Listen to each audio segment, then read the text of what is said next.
No one knows me like you. Love the way you do. Just hold me tight. No words are needed.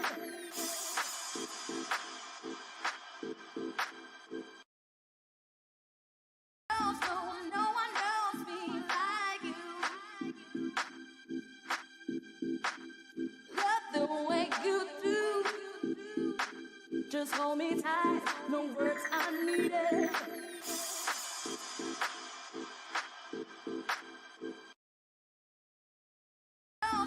No one knows me like you. Love the way you do. Just hold me tight. No words are needed.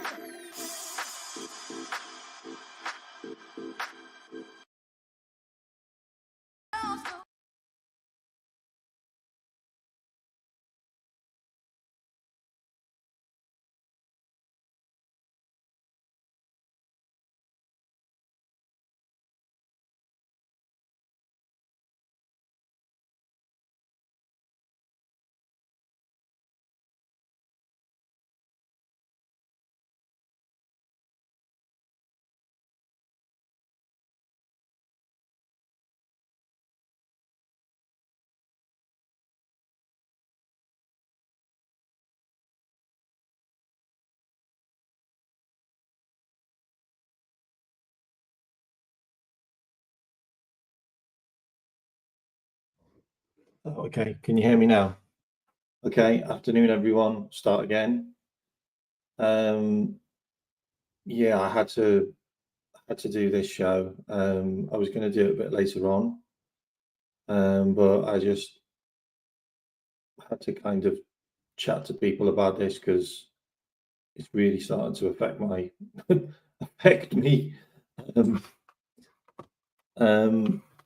We can talk about the games, we can talk about the squad, we can talk about the club, we can talk about the manager, the officials, the PGMOL, the Premier League. There's so much that can be discussed. Our title challenge. We can talk about the PTSD that's all going through our heads right now. It's quite crazy. The meltdown with our fan base and the way the media are just stoking the fire. Like we're 8 points clear. like we are literally 8 points clear, and the media are just stoking this fire that we've thrown it away and we're not going to win anything, and Arsenal are going to win, and like there's literally like Arsenal people on Twitter and that literally saying we're not scared, challenge accepted, we're coming for you. Like it's just wild. Like it really is just wild because we still haven't lost away this season. Like we still haven't lost a game away this season. Like we still haven't lost a Premier League game since we got beat by Nottingham Forest back in September. Like we're now towards the end of February, and we still haven't lost a game. Like we may well have drawn a few games, but we still haven't lost a game. And what we have to realise, which I don't think we do, is this isn't a Manchester City team that we're chasing. Like we're not up against Manchester City. Like Manchester City isn't the team that we're challenging against, and we're not chasing Manchester City. Like it's not going to be a 90-point title. We're not going to need 90 points to win the league. Like we're going to need like 87 or 85. Like we're not going to need 90 points to win the league. Like, we just need to understand that we're playing against a team that hasn't won 3 games in a row in, I can't remember. Like, Arsenal haven't put together a 3-game winning run since last year. Like, they just haven't. And they have to win every game. Every game they have to win. Like, and I get it that we drew against Everton, and I get it that we drew against Aston Villa, and I get that, and I get that we got beat by Plymouth. Like, I get that, but we beat Bournemouth away, and we beat Wolves at home, and now we've got Manchester City away, and then we've got Newcastle at home. And as much as we all sit there and fume and say we're not good enough and we don't do this and we don't do that, look, the manager has done everything he could in the games that we played. We were winning against Everton up until the 96th minute when the referee got involved and they scored. It is what it is. Yeah. The officials in that game were horrific. You know, it wasn't a free kick and they shouldn't have got that chance to score their first goal. But it is what it is. And we came back and we equalised. And then we took the lead. And then we were in control. And then the referee got involved. Didn't give a free kick against Salah when he got fouled. Added on extra time in the game, which didn't exist. Yeah. And then didn't give a foul when Canate was shoved in the back. It is what it is.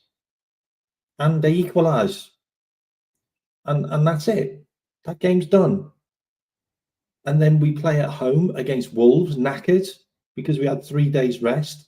And we've literally just played one of the toughest games all season against Everton, which is the last derby we will ever play at their ground on a Wednesday night, when they throw the kitchen sink at us and the referee at us as well, and the officials, and we get sucker punched in the 96th minute.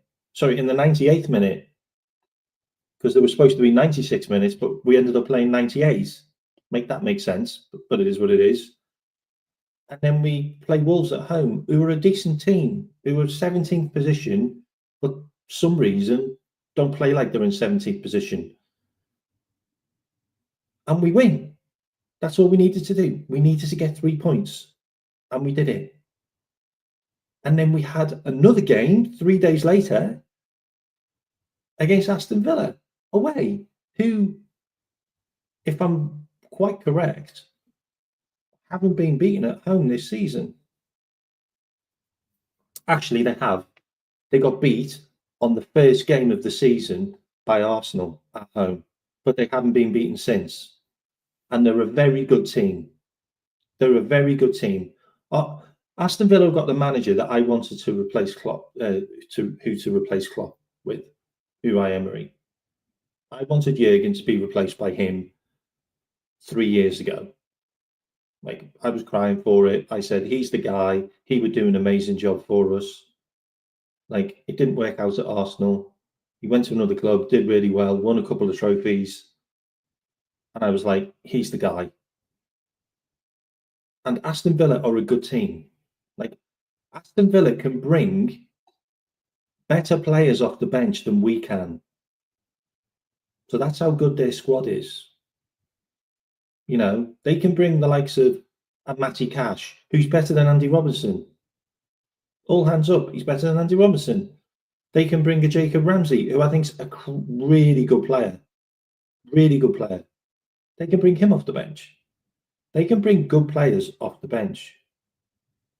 And look, they play well against us, but we had plenty of chances, and Slot played a formation which bamboozled all of us by playing Curtis Jones as a left winger, who kind of rotated inside the midfield and swapped around with McAllister.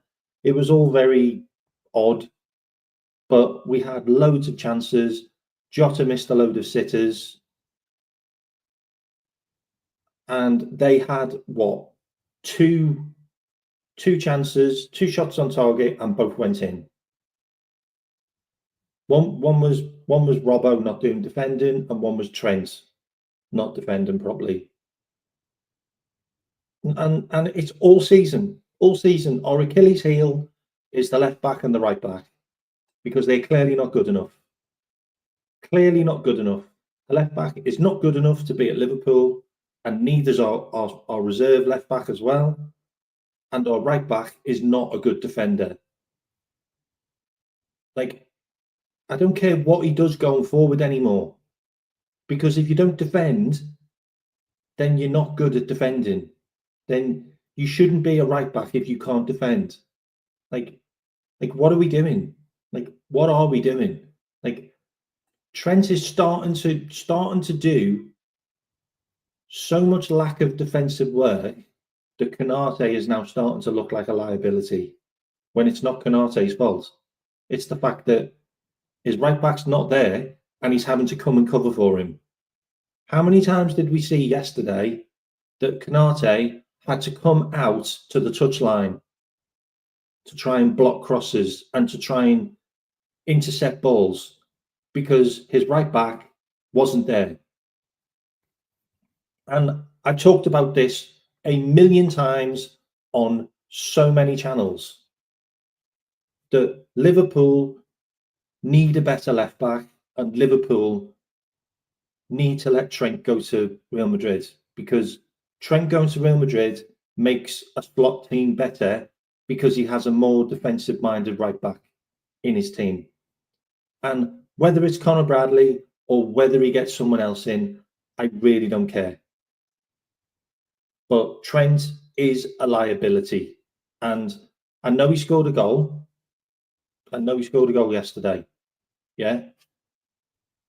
But he did a lot of other things which caused us problems, including the fact that he didn't do anything to block the cross, which came in for them to score their second goal,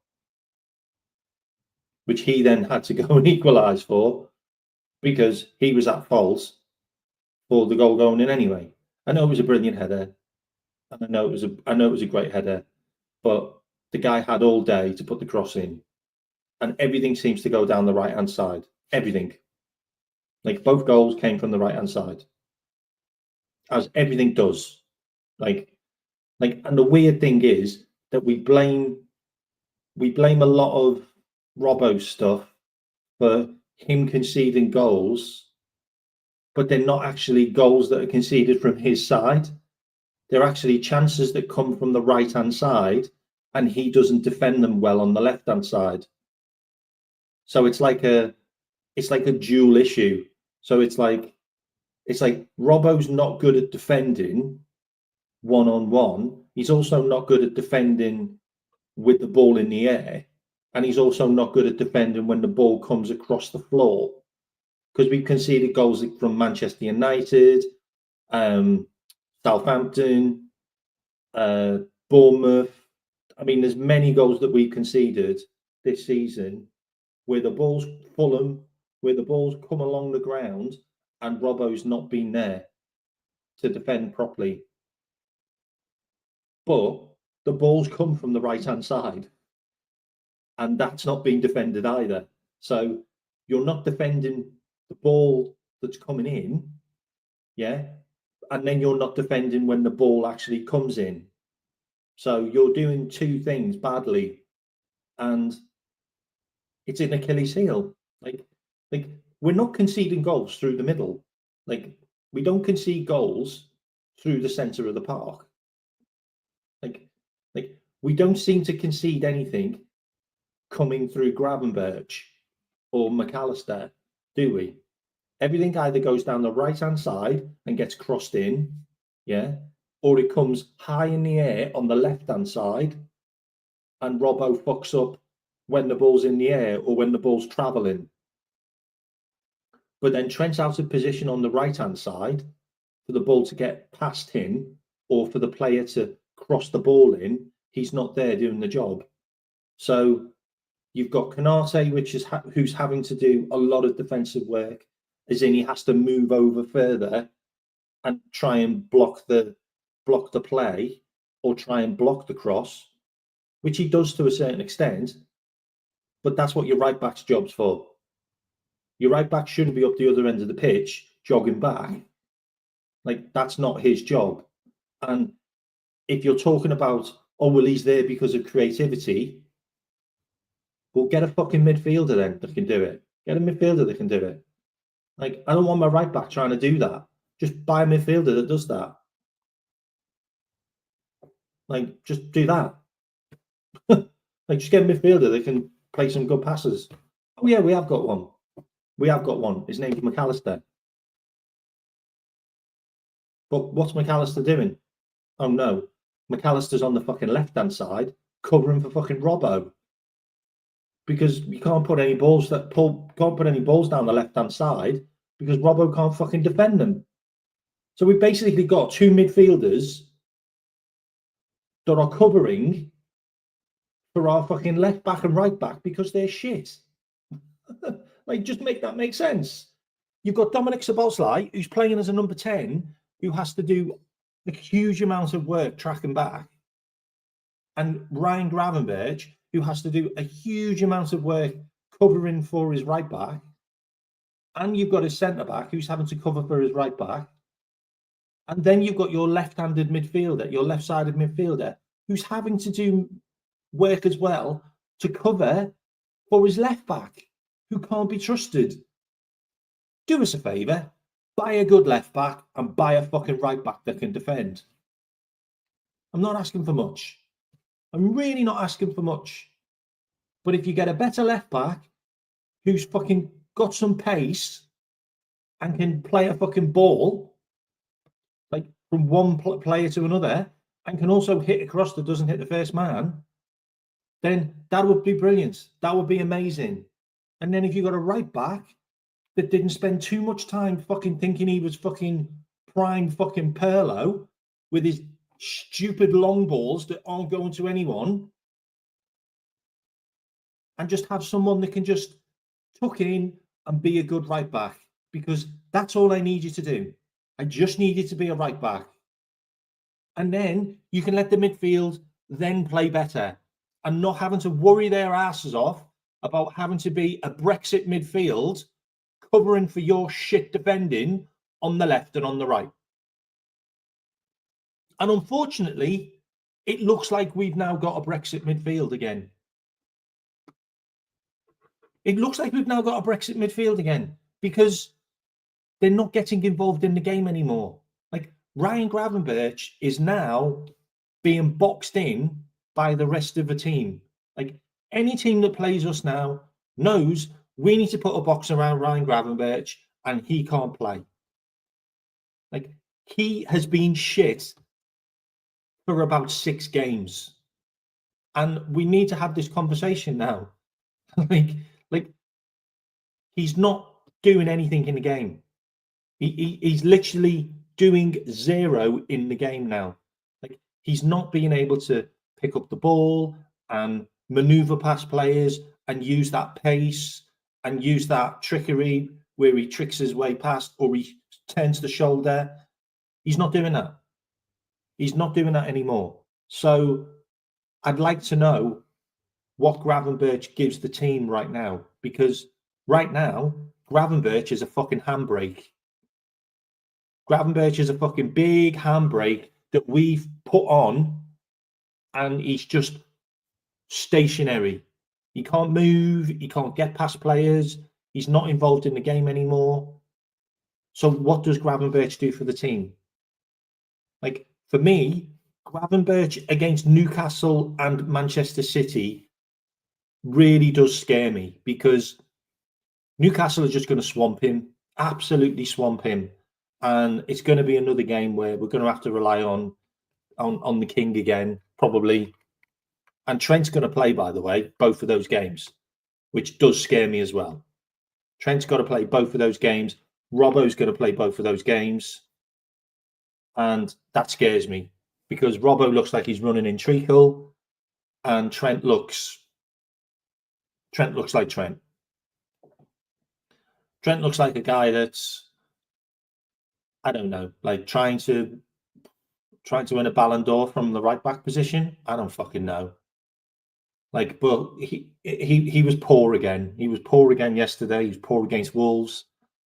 Robbo's been quite average, but Robbo's still making these mad runs, putting us on all types of pressure, being completely out of position. Like, you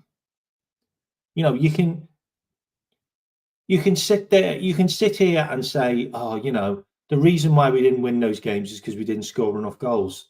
Fuck me, how many goals do we have to score? Like, seriously, how many goals do we have to score? Like, this season, we've scored 18 times in 40 games, we've scored more than 2 goals. We've scored more than 2 goals 18 times out of 40 games. Like, how many goals do we need to score? Like, do we need to start scoring 4 goals? Like, every game? Like, just to make sure that our shit defence.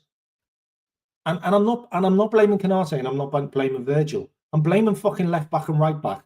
I'm blaming Tweedledee and Tweedledum who've just been absolutely rinsed for years and years and years by Jurgen and Linders. And then for some reason, for the last 2 years, they just got told, you know what, guys, you don't need to be a fucking defender anymore.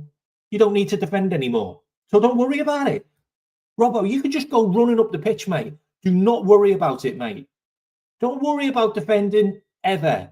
And Trent, you can just go and fucking play where you want, mate. Just go and be a fucking, a whatever you want, a Perlo. In your own fucking daft mind, just be a Perlo, mate. Because you don't need to defend anymore. Like, don't worry about it, lad. Don't worry about it. And now Slot has took over this team and gone, what the fuck have I got here? Like, what the fuck have I got here? I've got two of the world's best centre-backs stood next to each other, being monstrosities and winning 80 to 90% of all their duels and headers and just being fucking insanely fucking good and insanely fit and having to cover yards and fucking millions and millions of miles of fucking space. And guess what? We're in the title running and they can't do it anymore. They can't do it anymore because they've been fucking running and fucking covering other people's asses all fucking season. They're tired. And Virgil van Dijk looks like he wants to punch Trent in the face now. Like, Virgil van Dijk looks like he wants to punch our attackers in the face now. And you're absolutely right. The handbrake's got to come off. The handbrake has to come off. And look, we've all said he's been amazing this season, and he has. But Ryan Gravenberch needs to fucking bump out of this team now. Ryan Gravenberch needs to fucking jog on. Like, he needs to fucking do one out of this team now. And we need to start playing players that have got legs and players that don't just rely on having to do the little sneaky turn or the little pass. Like, Curtis Jones was brilliant yesterday. He was brilliant yesterday. He was brilliant in the last game against against Everton. Like, Curtis Jones needs to play now. And I know you don't want to hear it, but I think McAllister might have to go into the number 6 position. I think McAllister might have to play as the number 6. And I don't want to see him as the number 6. I just don't. But I think McAllister might have to start doing a bit more defensive work. Because he's got the intelligence to be able to get the ball to someone else quickly and to make an impact and to control the game. We are not controlling games anymore. We've had 2 games now in a row where we have been outpossessed. Aston Villa had more possession than us yesterday, and Wolves had more possession than us at home, at our ground. And we have to be realistic now that we need to just start keeping the ball. Like, if we're winning the game, keep the fucking ball, because we can't defend. We can't defend. So don't go and fucking attack. Don't go running up the other end of the pitch trying to get a fucking third, because the opposition's coming back the other way, and he's normally going down the right-hand side where there's no fucking defender. So we need to start holding on to the ball and controlling games. And Gravenberch isn't that. Gravenberch is not that. Like, just take him out for a few games. Like, take him out for City, take him out for Newcastle, and then put him back in for Southampton. Put him back in for Southampton. That's fine. Southampton at home is fine. Play him in some home games against easier teams. But Newcastle and Manchester City, no thank you very much. No thank you very much. And do we need to talk about the attack? Do we need to have this conversation about the attack? Because I have been like, okay, so 3 years ago, or not 3 years ago, about 2.5 years ago. 2.5 years ago, I was on Jerry James' show, and it was the first time I went on a podcast, on a YouTube channel, and it was my first ever like guest on a show. It wasn't a call-in. I was the guest. I was a guest, and we just signed Nunez. So we had Diaz, and we just signed Nunez, and they were all. I mean, we were talking about these two guys, and Jerry and G was on there as well, and they basically said, "So what do you think of these two?" And I said, "I don't want them." And they were like, "What do you mean you don't want them? Like this guy's done this and this guy's done that." And I said, "I don't want them." I said, "They're going to be a liability for the club. They're going to be the players that jeopardize us winning titles. They're going to let us down." And they were like, "Well, I don't understand. Like, well, why do you think they're going to let us down?" And I said, because they don't have the data, and they're also street ballers. Liverpool do not need street ballers because we're a structured team. We're a team that relies on players knowing where to be and what to do. Otherwise, the rest of it breaks down. And Slot is 100% a manager which works off structure and tactics. And Nunez and Diaz do not fit that style of play. You can put a Diaz in Barcelona, or you can put a Nunez in a Real Madrid, because there isn't a style of play or a tactics. You have like a bunch of mavericks that are just allowed to just go wild, like go and express yourself, and the rest just have to cover their asses. Like, that's how it works. That's how it works in Spanish football for a lot of the top teams. But it doesn't work in the Premier League. It never has, and it never will. Like, all of the best teams that won the league have had a huge amount of tactical and structural management in every aspect. Chelsea was built on defensive work and guys being tall and guys just winning battles and just being better. Yeah, that was Chelsea. Yeah, Manchester City just technical ability beyond. No mavericks, technical ability and tactical ability, and just being able to run the opposition till their legs fell off and have pass and pass and pass and pass, repetition, and eventually they'll break you down and they'll break through. And that was how they worked. Under Jurgen Klopp, it was pressure, pressure, pressure, pressure, emotion, emotion. We are just going to run and run and run at you. We had the highest running stats, absolutely beyond anyone else, the highest pressing stats. And we would just do that and that and that. And then eventually we'd get through and we'd break you down. And then you got Arsenal. Yeah, okay. Arsenal under Wenger, incredible technical ability. You know, he was the guy that kind of created the way you play this wonder football. Some of the goals they scored were just phenomenal. And they did have like the odd maverick, which was obviously Thierry Henry. But they had just flair and skill. And obviously Manchester United was just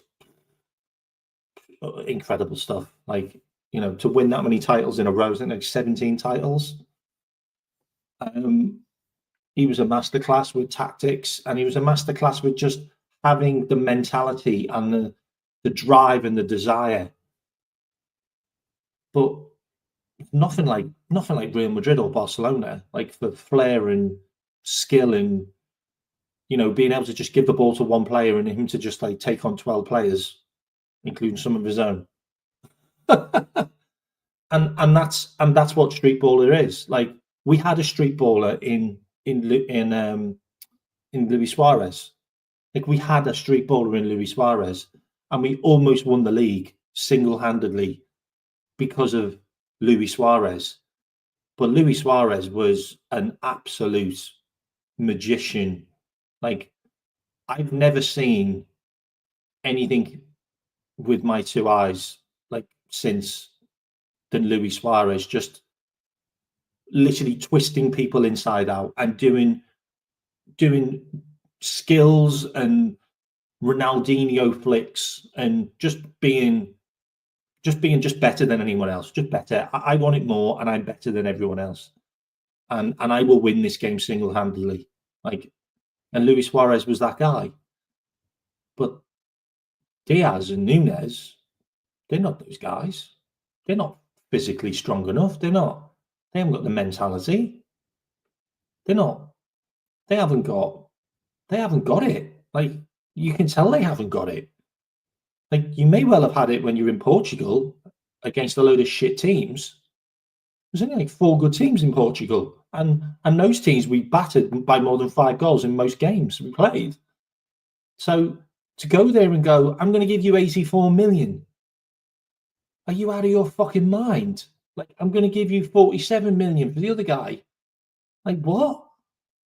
Absolute crap. Crap players. Crap players. Don't produce enough. Don't score enough. Don't do enough. Like, not good enough. Like, good enough. Luis Diaz is good enough for Tottenham, and he should have gone to Tottenham. Yeah? Darwin Nunez is good enough for West Ham, and West Ham wanted him the season before, and he should have gone to West Ham because that's his level. But he's not Liverpool level, and he also doesn't fit our systems. Like Nunez missed a chance to win the game yesterday, and we can all talk about the poor defending for the goals, but Slot did his job with his substitutes. Slot brought on Conor Bradley and Darwin Nunez. Diogo Jota could only do 60 minutes, and Trent could only do 60 minutes. And Slot's already said, like, the plan was to play for 60 minutes because they haven't had a lot of games. Yeah, and that's fine. And they've got Manchester City and they've got Newcastle coming up. So he's rotating, and that's fine. Yeah, we got the equalising goal. We were massively on top in the game again. Yeah, and we scored the equaliser. And then we created a 0.89 XG chance for Nunez. And it was created by a brilliant ball by Bradley that went through to Dominic Szoboszlai, who ran his ass off all game. He didn't have a great game, but he ran his ass off all game, basically covering for Trent most of the game, but he did. And he put a 0.89 XG chance across the box to Darwin Nunez. let me just put this into perspective. A 0.89 XG chance is a higher XG than a penalty. It's a higher XG than a penalty. And a penalty is a 0.85. Okay? It's an open goal with nothing in the goal. And I've heard people say, oh, he missed an open goal, but it may have had a defender in the goal. So it's not really an open goal. It's still got a player on the line. Like, but this didn't have a goalkeeper and it didn't have any defenders. It was a wide open goal. And he missed. But he didn't just miss. Like okay, so I've heard people say this as well. Well, will he hit the post or it went close? No, it went high and wide by some distance. Like, it wasn't just a miss, it was a complete shank. Like okay, so Luis Diaz scored a goal against Wolves, yeah? And the goalkeeper kicked the ball at Luis Diaz and it hit him and went in, yeah? Yeah, so whatever he did, he did. He scored a goal, yeah? He scored that goal and it was an important goal because we won the game. Yeah, we won the game 2-1. And his goal was a contribution to that. Darwin Nunez had an open goal with nobody in the goal from, I don't know, 5 yards. And he missed. And we're blaming Jota for us not winning that game. Like, I'm trying to make that make sense because everybody blamed Jota for us not winning that game. Like how does Nunez not take full responsibility for us losing that game? Because it's the 68th minute. Jota's not on the pitch, by the way, and he misses an open goal with no goalkeeper or defender. Like, just nobody. Like, it's just an open net. Like, and it's not even like a hard cross. Like, it hasn't been fired into him at pace. It's just been rolled across the ground. Like, it's just a tap in. It's literally, you know what? Just slide your body. Even if you just slid your body, you could slide the ball in off like your midriff or your knee. Like, or you could even stop it with your foot and then score. Like, you could literally do that. Like I'm just sorry that like if I'm the manager, yeah, if I was sat there now and I would be the manager of Liverpool FC, I would actually take him off the pitch and I would actually not have him in the squad now for the rest of the season. I'm done. I'm actually fine with us selling him to Saudi Arabia now if we can. Like, if we just get rid of him. Like, I actually think that we will be a better team with him not in the squad anymore. And I was on a show last night talking about it, and there was loads of people that were like just asking me, saying, well, why would you want to get rid of one of your squad players? Well, my thought process is,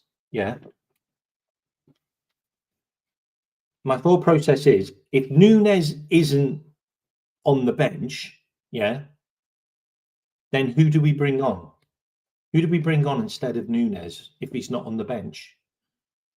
So we would have had to have played we would have had to have played Luis Diaz up front. Would Luis Diaz have scored that goal? Would Luis Diaz have scored in an open goal? Like, because he scored a goal against Wolves where it deflected off him and went in. So at least he knows where to put his body. So Luis Diaz would have came on and he would have been in that position. Or because we didn't have Nunez, we'd have carried on playing Jota. And then Jota would have scored. Or if we didn't have, or we would have had, or if we would have had to take Jota off, then we'd have brought Chiesa on. Would Chiesa have scored that goal? Like, I don't know, like, we haven't got any more strikers. So if you're not bringing a striker on, then I don't know, would Dominic Szoboszlai have scored that goal? I know he set it up, but would it have been Salah crossing it, or we have moved Salah into the number 9 position for the rest of the game? So would have Salah have scored that goal? Like, I'm asking the question because for me, he's going to keep on coming on as a substitute, and he's going to keep on missing big chances. So what do we do? Because every time we've had a title run in, we've never had a prolific striker. We've never had a prolific striker. Like, the only prolific striker we've had for a title run in has been Mane and Salah. Like, and Bobby Firmino, every now and again, like, he'd chip in with goals here and there. But we've never had a real prolific striker for a title run in.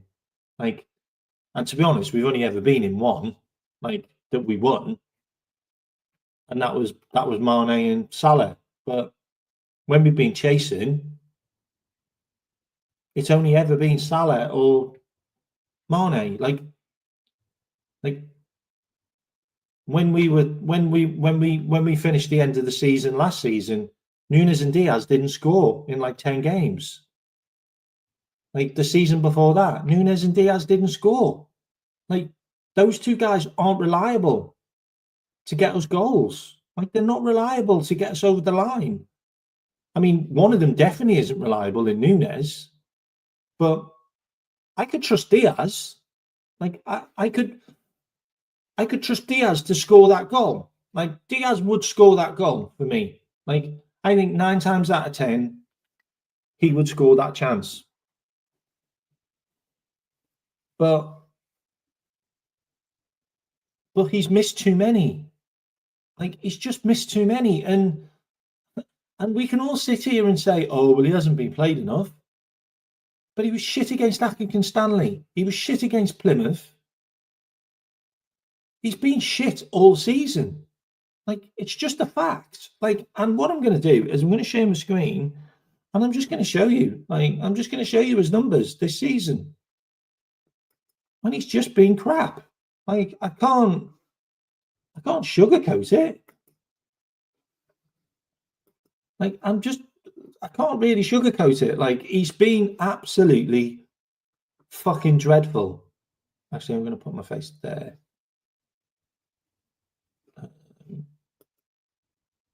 Put my face there. Okay, so let's look at his games. Accrington Stanley, he got an assist. He got a 6.7.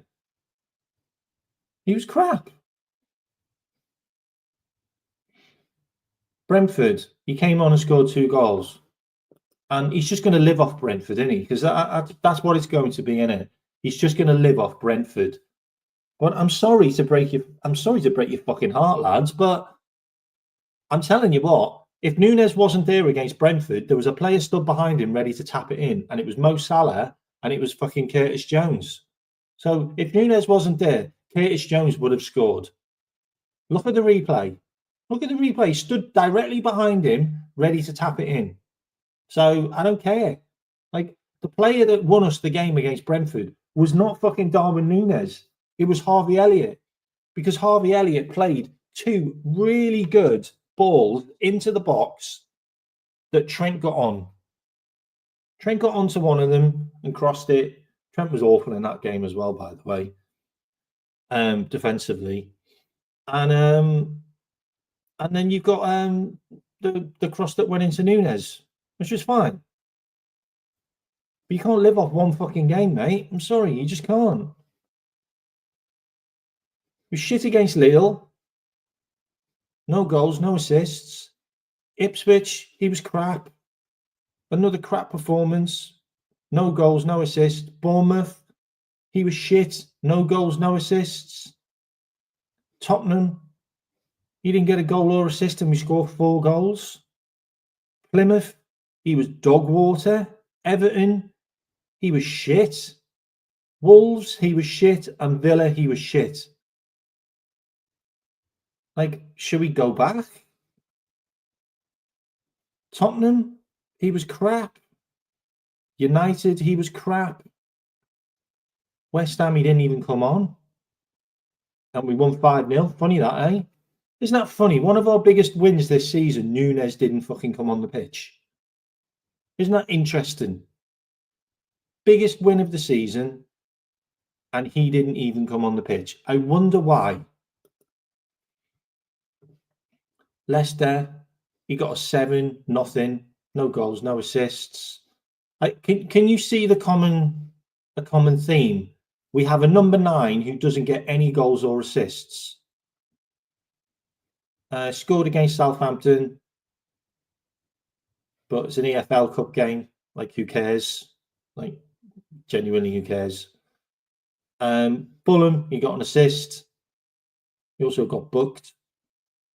Girona, he was shit. Newcastle away, he was fucking dreadful. Like, Newcastle away, oh my God, the fucking chances he missed in that game. Like, he could have put us 3-1 up, I think it was. It was 3-1, I think. It was 3-1 up, he could have put us. He was awful against Newcastle. Manchester City, he was shit. This is this season. Real Madrid, he was shit.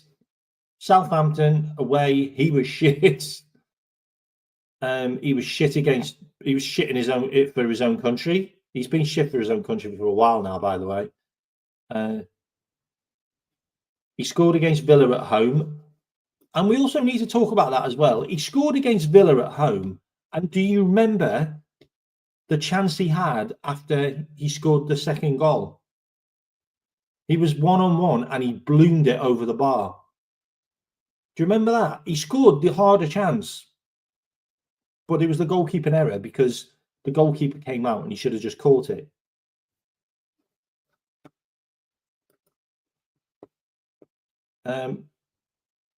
Leverkusen, he was shit. Brighton away, he got 7. Brighton at home, he got a 7. Brighton away, he was shit. Arsenal away, he had a good game actually. That was a good assist. And Leipzig, he basically scored a Mo Salah header. Like, there was a Mo Salah header going in, and he towed it in, and he could have been offside as well. So he was shit there as well, if I'm honest. Chelsea at home, he got a 7. Palace, he didn't come on. Bologna, he was shit.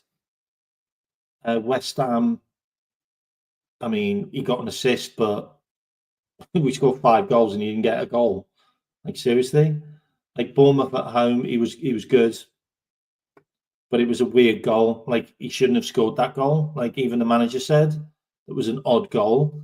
Milan away, he was crap. Forest at home, he was awful. And also Manchester United away, he was crap. Like, I'm not making this up. Like, I'm really not making this up. Like he's been absolutely shit all season. Like, Curtis Jones has more goals this season than Darwin Nunez. And Curtis Jones isn't a striker. He's not the number 9. Like, he's so bad that the manager has now decided to play his left winger as his number 9. That's how bad he is. That's how bad he is, that he's actually playing a player out of position in his position. So, and this is the thing that I need to get across. Like he's actually disrupting our team, because we're having to play a player that isn't a natural number 9 as the number 9, because our number 9 is fucking shite. Like, he's just shit. Like, he can't score, he can't assist, he wins the odd header, and he's quite good defensively. Like, fuck me, have we now got fucking Joelinton in our team? Because that's what he is. He's now Joelinton, but he plays up front. Like, we have to have this conversation, because I'm sat here now and we're at the business end of the season where we need to win games. We need to start winning Champions League games. Yeah. We've got a cup final. Yeah. And we've got some big games coming up. And we're having to play a player which clearly isn't fit enough and hasn't got enough match fitness in Diogo Jota as the number 9, when he looks drunk and he doesn't look fit. Because our fit number 9 is fucking arse.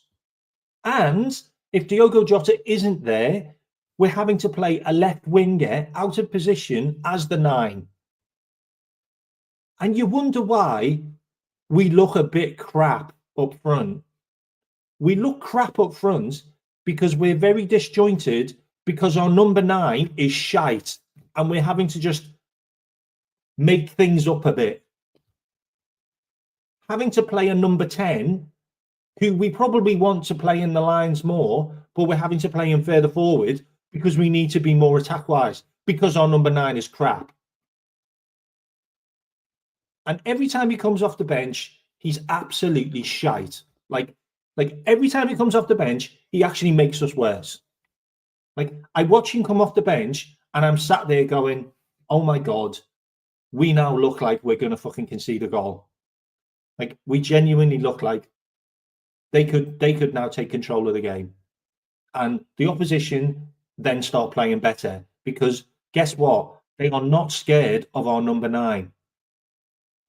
And the reason why our number 9 probably scored 2 goals against Brentford is because the Brentford defenders, one of them used to play for us, probably went, oh, we don't need to mark him, he's crap. And he scored 2 goals. And they were like, oh shit, we should have marked him. And then guess what? The other teams then marked him. And guess what? He was crap. So, and everyone can sit there and go, oh, well, he's got a bit of confidence now, he's going to play better. No, he doesn't. He doesn't play better when he scores goals in previous games. He's still shit.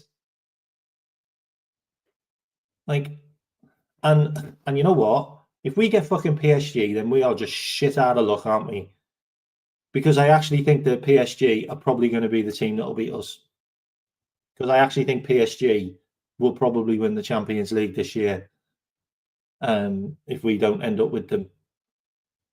But I'm sorry, guys. Like I said this all along. I mean, I went on Jamie's show after the Uruguay game where he ran into the crowd, and I actually said that I really hope that the club sack him. Like, I hope that we sell him. Like, we just go, you know what? We don't want nothing to do with him. Like, we don't want anything to do with that lad.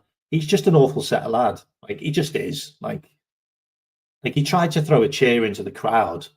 There was like women and children in the crowd, and we can all sit there and go, "Oh well, they were enticing the crowd." Did you actually see the video that his wife did? His wife was as bad as fucking the other fans. His wife was just as bad as the other fans, and she's trying to fight with the crowd, and she's pregnant. Like, she's an awful fucking set of lad as well. Let's be fair. Like, they're fucking made for each other. They're both cranks. So what's he done now? What's he done now? He's now started posting stuff on social media about the club. I heard, like, even Slot's had enough of him. Like I don't understand why we turned down 75 million. Like, I just don't understand why we turned down so much money.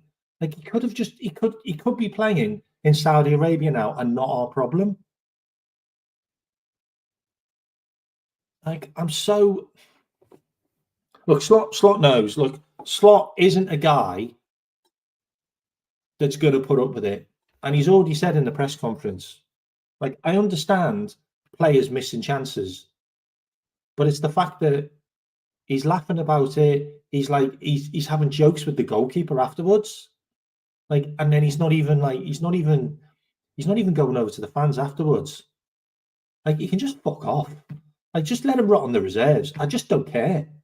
Like, chuck him in the reserves and give his place up to someone who's gonna fucking work harder. Someone who can put a ball in the back of the net.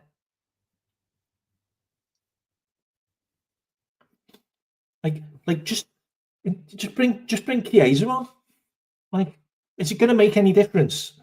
Like, having Chiesa playing as the number 9, is it going to make any difference to having Nunez? Like, everybody doesn't rate Chiesa anyway. So what have you got to lose? Because your fucking forward that you've been playing there doesn't score. So what have you got to lose? You got nothing to lose by just playing Chiesa there or moving Salah into the number 9 position, because Salah plays all game anyway. So just move him into the number 9 and then just put Chiesa on, or move Dominic Szoboszlai out there and just bring Harvey Elliott in as number 10. Like, just do something, but just don't do him.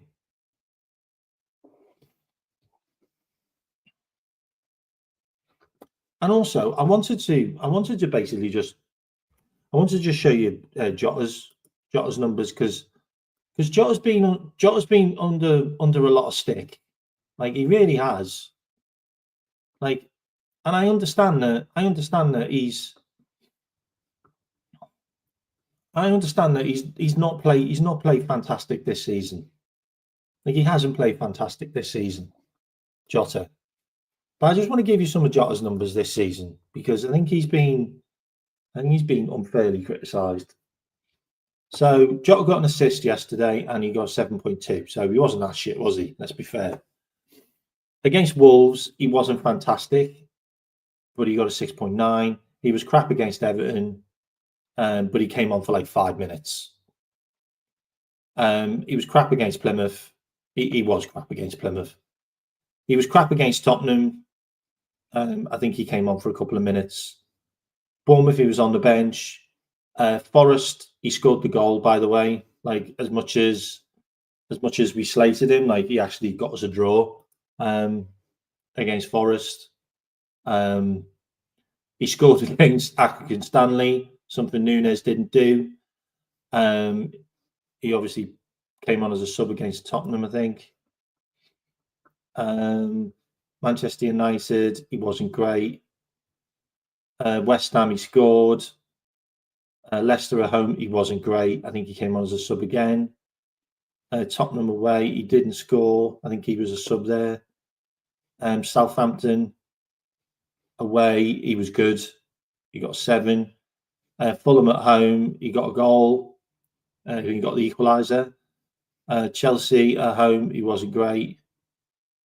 And then obviously Palace away, he scored the winner.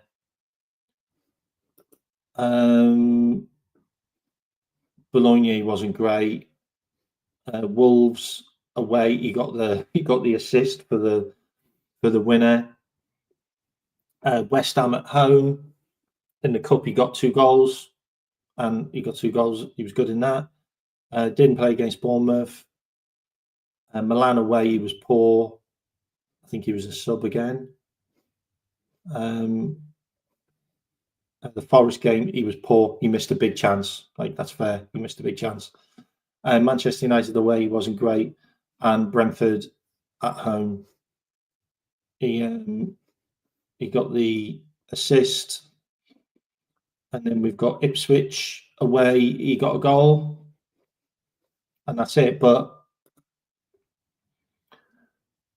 something I've noticed about Jota though is he gets goals and he gets assists.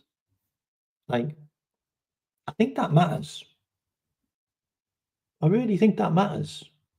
Like, and okay, yeah, he didn't score against Villa yesterday, and he had a 1-on-1, and I get that. It was a big 1-on-1.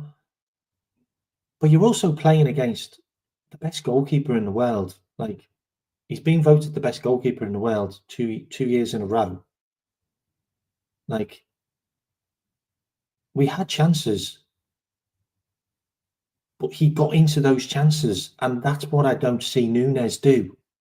He doesn't get the opportunities that a Jota does. Whether Jota plays well or not is regardless. Jota gets goals. Jota gets assists. Jota's got 8 goals this season. He's played less than 1,000 minutes. Like, you know, if you give him the same amount of minutes as Mo at the rate that he scores, he's on 25 goals. He's on 25 goals this season. If you give him the amount of minutes that Mo's got, he is. Like he didn't score yesterday. I get it. But he provided the assist. He provided the assist. Like, so what are we beating him up about? He provided the assist, which got us the goal, which equalised. And then we done shit defending. And then we got back into the game through Salah with the pass to Trent.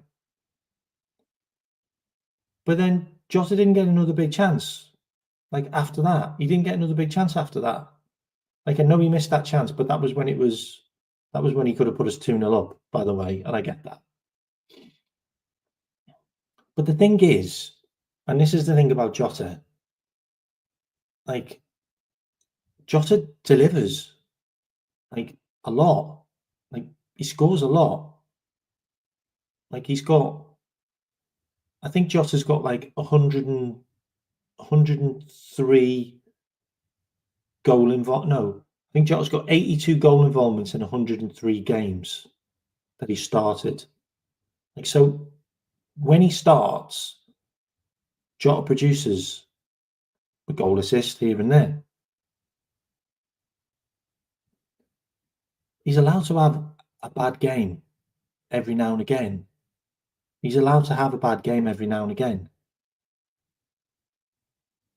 But you don't miss open goals. And you don't miss huge, huge chances to win games over and over and over. And if you're not producing, like, if you've got 6 goals all season, and let's just talk about Premier League, yeah, you got 4 goals. You got 4 goals in the Premier League this season. Then you don't play for Liverpool as a striker.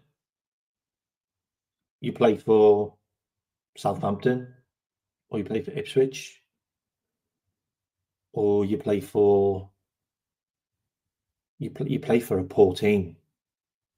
That's what you do. You play for a poor team. If you played 25 games this season in the Premier League and you got 4 goals as a number 9, then you don't play for a team that are top of the table. And you shouldn't be. And that's the question we need to ask ourselves. Why are we accommodating for a guy that shouldn't be playing for a team that's top of the table? Like, Rasmus Højlund's got more goals than Darwin Nunez. So you're trying to tell me Rasmus Højlund's better than Darwin Nunez, or Darwin Nunez is better than Rasmus Højlund?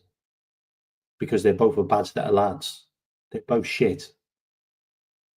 They're both shit players. They're both not good enough for a top Premier League team. So why are we accommodating for this guy? Why are we accommodating for this guy over and over again? Like, I'm done. Like, I'm done. Like, I'm getting I'm getting Lovren, I'm getting Mignolet, I'm getting Moreno vibes. I'm getting bad vibes from this guy every time he plays, every time he comes on the pitch, every time he's in the squad. I'm getting bad vibes. I'm getting the vibes that make me think that, you know what, we're going to miss a really big chance against Manchester City that's going to equalise the game, or we're going to miss a really big chance against Newcastle that's going to get us 3 points, and it's going to be that lad. And it's going to be because we brought him on. It's going to be because we brought him on. Because the other lads are tired. The other lads have played all game, and he looked on the bench and he didn't have another striker because he had that guy sat there. And I'm sorry, but there's certain individuals at Liverpool FC that are going to let us down. One of them's Nunez, one of them's Trent, and one of them's Andy Robinson.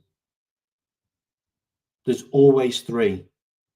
There's always three players at a club that you can sit there and go, I'm not sure about him. When the chips are down, is he going to be there? Is he going to do the right thing? Is he going to take a yellow card? Is he going to put in that extra yard? Is he going to finish that chance that wins you the game? And he just isn't. And I get that. I absolutely get that. And that's the debate you can have about him. But the other guy is always fit, mate. And that guy who's never fit has actually scored more than him in less minutes. Like, what do you want to do? What do you want to do?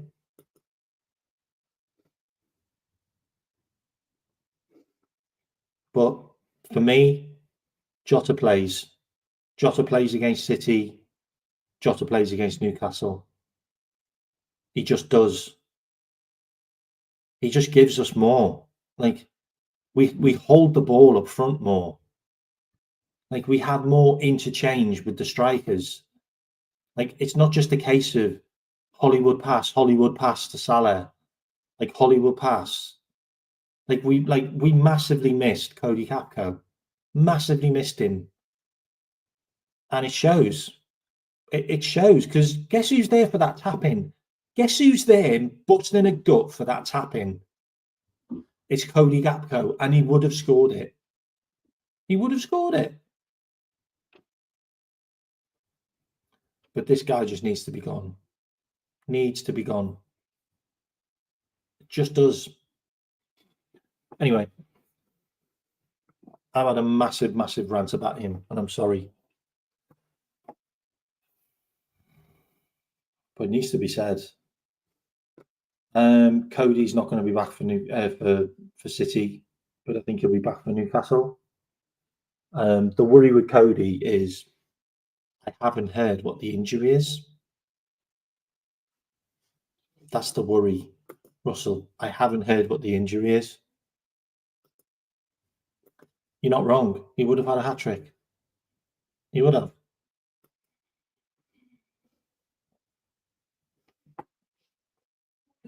We also need to talk about the title. Okay. We also need to talk about the title. Okay, so I know there's a big meltdown, and I get it. I totally get it. Yeah. We drew against Everton. We drew against Villa. I get it. But we have 7 home games. We have 7 home games. And if you just, I'm not going to get the calculator out. I'm not going to get the calculator out. But bear with me. If we win our 7 home games and we get 4 points on the road, so say we beat Man City, yeah, Say we beat Man City, and then say we get a draw against a Leicester or a Chelsea, and we win our home games. That's the league. That's 87 points. That is 87 points. That is how many points we need to win the league. Because Arsenal can't put a 3-match winning run together. They haven't done all season. They haven't done it all season. And we need to look at these things because I'm going to give you some numbers. So I'm going to give you some numbers, okay? So these are our matches at home, yeah? So we got Newcastle at home. So let's just look at the head-to-head, yeah? Let's just look at the head-to-head with Newcastle, yeah? We drew with them 3-3 away. We beat them 4-2 at home last season, and we beat them 2-1 away last season, yeah? We then beat them 2-0 away the season before, and we won 2-1 at home the season before. And then the season before that, we beat them 1-0. So the record at Newcastle is really good. It's a really high percentage of winning games.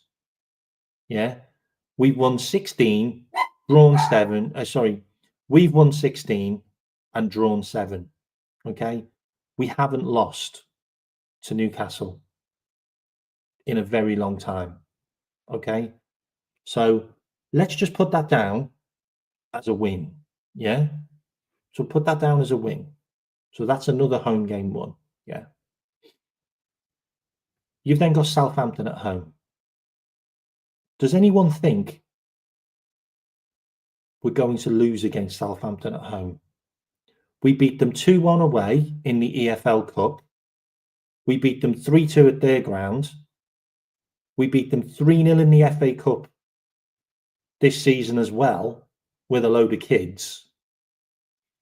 We drew 4-4 away last season, last game of the season, remember? Not last season, the season before. That was the Jordan Henderson Fabinho game, if you remember. And they had Lavia, who played like a monster. We then beat them 3-1 at our ground, beat them 2-1 away, and then beat them 4-0 at our ground. Does anyone think we're gonna drop any points against Southampton at home?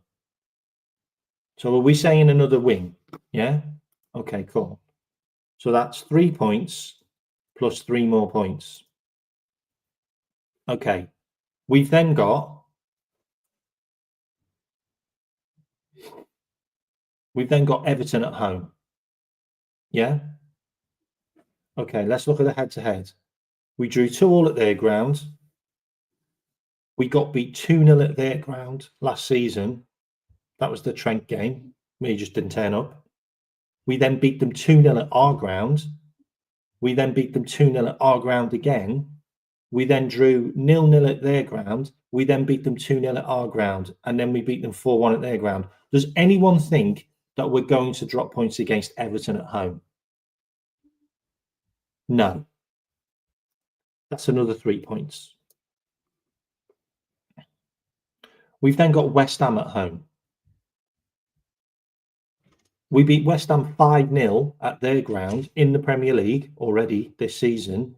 We then beat them 5-1 at our ground. Do I need to go through any more numbers? Does anyone think we're going to drop points at home against West Ham? No. Okay, that's another 3 points. I'm being realistic. Win the home games, the league's done. Like, it's that simple. Like, we don't need to have this meltdown. Like, win our home games and we're home and hosed. We've then got Tottenham at home. That could be anything, that game. But we've beaten them at our ground a lot. And they are very, very wobbly at the moment. We just beat them 3-1 3-0, I think, in the cup. That's a 3-pointer. It's another 3 points. Okay, now we've got Arsenal at home. Okay, does anybody think that that could be a win or a draw or a loss? It's 3 games before the end of the season. The league could be done by then. The league could be finished. The league could be finished. We're 8 points clear now. We could be 9 points clear at that stage. We could be 9 points clear at that stage. So let's just put that down as a point. Okay, I'm just going to put that down as a point. And then the last game at home is Crystal Palace. They're going to be on holiday, and we'd have probably won the league by then. So I'm putting that down as 3 points. Okay, and now we're looking at the away games. So we've got 1, 2, 3, 4, 5, 6, 7 games there that we've got almost the maximum out of. Yeah, Manchester City away. Shall we just take a point? Shall we just put a point down? Yeah, Manchester City absolutely burnt out, legs, no legs in midfield, got totally overrun in that Real Madrid game.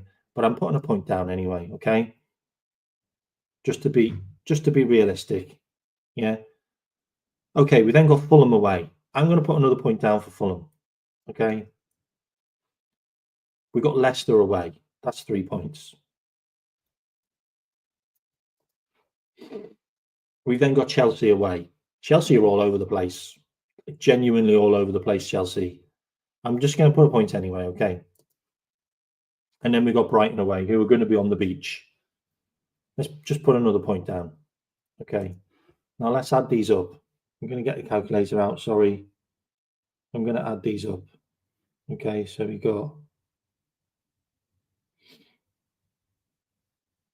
3 plus 3 plus 3 plus 3 plus 3 plus 1 plus 1 plus 3 plus 1 plus 1. Okay, that's 22 points. We are currently at 61 points, 71 points, 81 points, 82, 83. Okay, so we need another win. So that's 83 points. So if we put 86, so we need one more win in there. So should we just put the Fulham down as a win? So we put Fulham and Brighton down as a win. That's 86 points.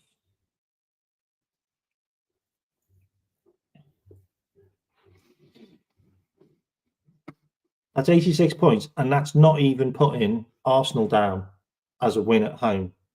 The Arsenal game could literally be 6 points. We take off them. Okay. So that's Liverpool. That's Liverpool, 86 points. I think that wins us the league. Yeah. Let's look at Arsenal.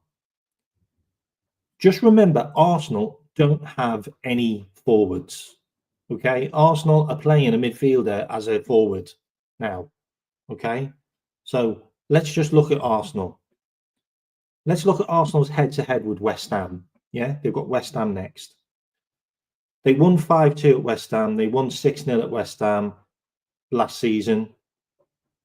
West Ham beat them 2-0 the season before and 3-1 the season before, and got a 2-2 draw the season before that. That's not a three-pointer. That's not a banker. I don't see that as a banker, okay? But I'm going to put that as 3 points for them, okay? Just because they're at home. That's Arsenal. Sorry, that's West Ham. Okay, Nottingham Forest. head-to-head. Arsenal won 3-0 this season. They won 2-1 the season before. They won 2-1 the season before. They got beat by Nottingham Forest 1-0. And they beat Nottingham Forest 5-0. And then they got beat by Nottingham Forest 1-0. That's also a game when they've lost games. They've lost games against Forest. Like, I've literally just gone through the entire teams with us, and we don't seem to have any losses against any of them. Like, very rarely. It's a big difference. It's a big difference. I'm going to put that down as a point. Okay. Manchester United away. 1-1 in the FA Cup. Manchester United. They won on penalties, remember. Arsenal beat them 2-1. Arsenal beat them 2-1 again. Arsenal beat them 1-0. Arsenal beat them 3-1. Manchester United beat them in... Yeah, Arsenal have got a good record against them. I'm going to put that down as 3 points. Okay, so they've got a good record against Man United. Chelsea at home. 1-1 this season. 5-0 last season. 2-2 last season. 3-1 the season before. 1-0 the season before. 4-0, 4-2. They've got a good record against Chelsea, but they drew against them this season, and they drew against them last season. I'm going to put that down as a point. Fulham at home. Drew with Fulham this season. Got beat last season by Fulham. Drew against Fulham last season. Beat them the season before. Beat them the season before. Drew against them the season before. That's another game I'm going to put down as a point because they've had too many draws against Fulham. Also, Fulham won their last game as well, by the way, against Forest. Everton away. 0-0 at home this season. They beat them 2-1 at home last season. They beat them 1-0 away last season. They beat them 4-0 the season before. Everton beat them the season before that, 1-0. Arsenal, I would say that's a draw. Remember, Arsenal haven't got any forwards. Brentford at home. Beat them 3-1 this season. Beat them 2-0 last season. Beat them 1-0 the season before. Beat them 1-0 the season before. Drew with them the season before. I would say that's 3 points. Brentford aren't good away. Ipswich away. Beat them 1-0. Beat them 3-0. Got beat by them 1-0. But that was a long time ago. I don't know with that game because it's Ipswich away. But I'm going to say 3 points. Um, 2 seconds. Okay, I'm up to Crystal Palace at home. I would say that's 3 points. Actually, Crystal Palace are really good. I'm going to put a point. Crystal Palace. They score goals. They score goals. They beat Manchester United as well recently. Bournemouth at home. I'm going to say a point. Then you've got Liverpool. We've already said that's a point. Then you've got Newcastle at home. I'm going to say that's a point. And then Southampton, that's 3 points. Okay, so let's work this out. Actually, if we change Newcastle to 3 points,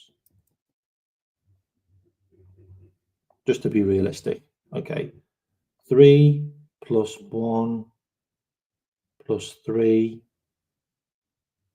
plus 3 plus 3 plus 3 plus 3 plus 3 plus 3.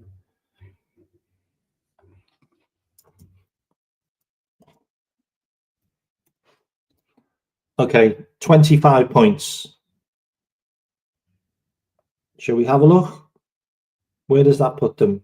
53, 63, 73, 74, 75, 76, 77, 78.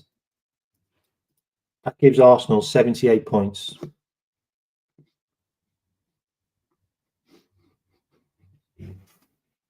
Is that realistic?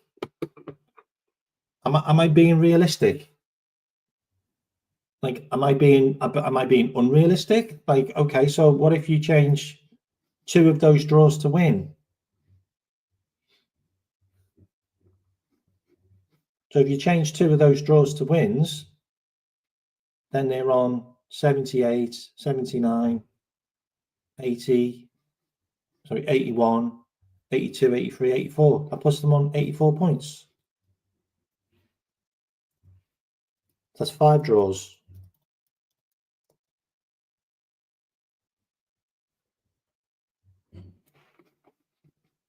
We've got to be realistic. Like, we have to be realistic. Like, Arsenal don't have any strikers. They don't have any strikers, and they have some really hard games. Like, so let me look at the games. Okay, so I'll put West Ham as a win for Arsenal. I'm just going to bring this up. West Ham win. Nottingham Forest away, draw. We drew. Nottingham Forest. They also smashed Bournemouth 7-0. Like, sorry, was it 5-0? Yeah, 5-0. No, 7-0, wasn't it? So West Ham win. Nottingham Forest draw. Manchester United win. Chelsea draw. Fulham draw. Everton draw. Brentford win. Ipswich win. Crystal Palace draw. Look who Crystal Palace have drawn against this season. Like, that could be a draw. Like, seriously. Crystal Palace draw. Bournemouth draw. Liverpool draw. Newcastle win. Southampton win.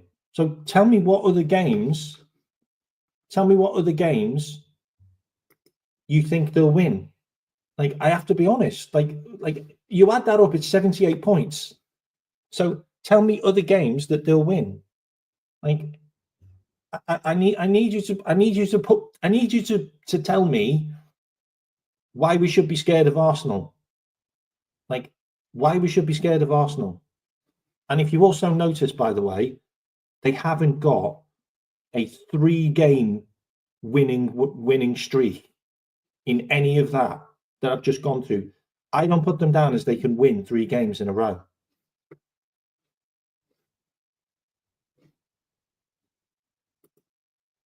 It's a fair point. It's a fair point. And the interesting thing is, we're 8 points clear. So it's almost the same. Like, it's almost the same. Like, if we'd have won the game yesterday, we'd have been 10 points. And it makes a lot of sense. It makes a lot of sense. It makes a lot of sense. Like, I really hope I have. I really hope I have. Because you have to look at the games. Like, they haven't got a great record against Bournemouth. They got beat by Bournemouth already this season. They drew with Fulham. Like, I haven't put them down as losing any games, by the way. And I think that's quite an interesting one. Like, I genuinely haven't put them down as losing any games. And they could. They could easily lose against Forest. They could lose against Forest. They could lose against Chelsea. They could lose against Bournemouth. They could lose against us. They could lose against Newcastle.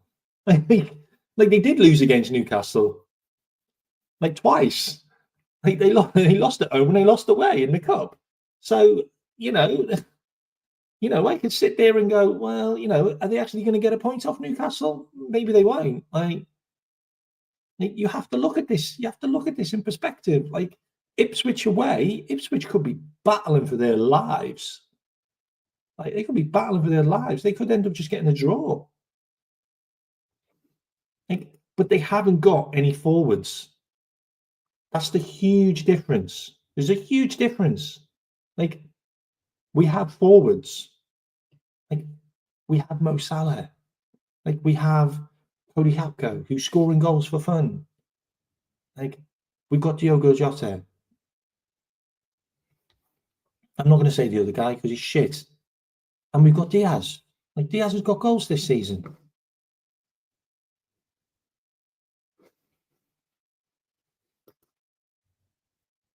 Football is crazy. We need to stop listening to the. We need to stop listening to the noise. We need to stop listening to the noise. We need to stop listening to the media that are hyping up this league like there's some kind of title challenge. There isn't a fucking title challenge. They are 8 points behind us. That's not a title challenge. A team being 8 points behind somebody is not a title challenge. It's just not. It's just not. Like, if this was Manchester City, 8 points ahead of us, we're dead and buried. We're dead and buried in February. The end of February, we're dead and buried. Like, we've got one game to play in March. One game to play in March, and then we've got a massive load of games in April. And those games decide the league. Those games decide whether we win or lose it. But all we've got to do is win our home games, and we need to get one win on the road. And guess what? We got the best away record in top 5 across the world. I want to give you another stat as well, which I think is totally underrated. Totally underrated stat. I'm going to give you this stat. Let me take this out. I'm going to give you this stat. Let me just take that out as well. Sorry. This is a wild stat that I found. Oops, where is it? Okay, this stat. Right. This year, yeah, we've broken a record in the most, so 17 home games in a row, we've scored 2 or more goals. That's never been done in the history of Liverpool. That's how good we are. Like, that's just how good we are. Like, and we've also scored 2 goals or more in 34 games this season. 34 games this season, we've scored 2 or more goals. Like, and 30 out of 41 games in all competitions we've won. It's the best in the world. It's the best anywhere on the planet. There's no other team that's doing it. And also 17 out of 41 games this season, we've not conceded a goal. So we can win games, and we can play games where we don't concede goals. But we have been conceding goals recently. And it's mainly because of the left back and the right back. It's mainly because of those. And it's also Ryan Gravenberch. He's not good anymore. We need to find another way. We need to find another way, because he's not been good for about 6 games. I'm sorry. Like, and I also want to show you this as well. So I want to show you Gravenberch recently. He's not good. He's just not been good. I'm sorry. Let me find him. Where is he? Where is he, Ryan Gravenberch?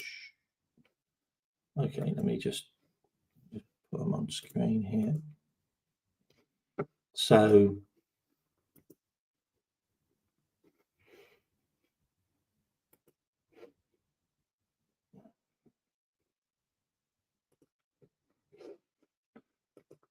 two seconds.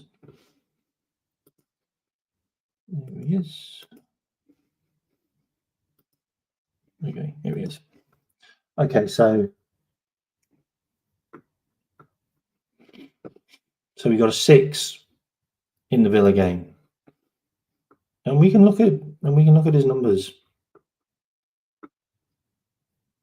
Where are we? 2 seconds. Lineup. Yeah, we can look at his numbers. So his numbers.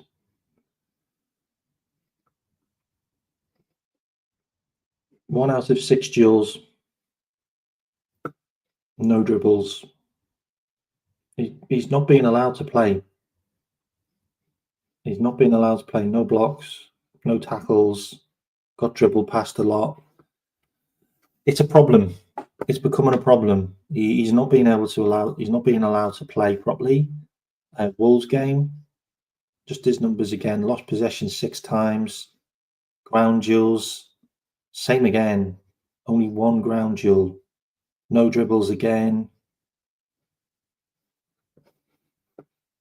Everton, he was really poor against Everton. Actually, I'm just going to bring up his numbers against Everton. He was really poor against Everton. 34 touches, not good.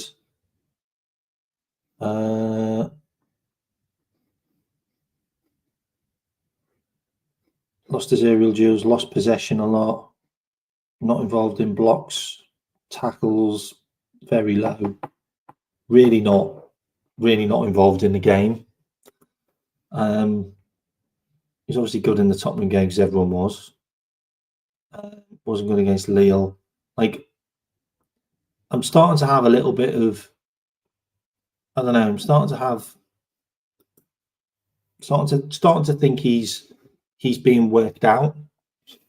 McAllister hasn't been good the last 2 games either. Like, McAllister's not been at his best passing wise. I agree. I agree, Joe, and I've said this before that if we'd have signed Zubimendi, Gravenberch would have been played in a different position. I think Gravenberch would have been used as a more advanced player. It's blatantly obvious now that we need a DM. We need a DM. Like if you're going to continue playing Trent and playing Robbo, then you need a DM. You just have not got enough. You haven't got enough in the midfield. You just haven't got enough in the midfield. Like, unfortunately, and we're being worked out. Teams are winning the battle in midfield now, and they don't have to be great. They just need to be able to play a box, and they suffocate Grav in the box and get the ball off him or don't let him play. And if the ball's not going through Gravenberch, then you know what it is. It's a Hollywood pass from Trent, or it's a Hollywood pass from Virgil. And if you also notice, Virgil's not playing diagonals anymore. Like, the teams are working out formations. And I've said this before on a couple of shows. Like, for the first 10, 20 games, I don't think teams worked out Slot. I don't think they knew how to play against Slot. Like, he was an unknown quantity. Like I think teams have figured us out. Like, I think teams have figured out how Slot plays, and the fact that he wants to be possession based, and he has certain patterns, and certain midfielders go into different positions. And you're right, Moyes definitely figured us out, but we were still winning the game. Like whether he figured us out or not, we were still 2-1 up. Like, that game should have been 2-1. Like, it just should have been 2-1. And the game yesterday should have been 4-1. Like, the amount of chances we had, like, we had like an XG of nearly 3, and they had an XG of less than 0.8. Like, their 2 goals were they're just in. Like, it is what it is. But you have to look at us overall, and to get over the line, we need to start doing things better, and we need to start having a defence that defends. Like, you can't rely on Virgil and Canate to just bail you out every single time. Like, you need a right back that's going to do some defending, and you need a left back that's going to be half decent. Like,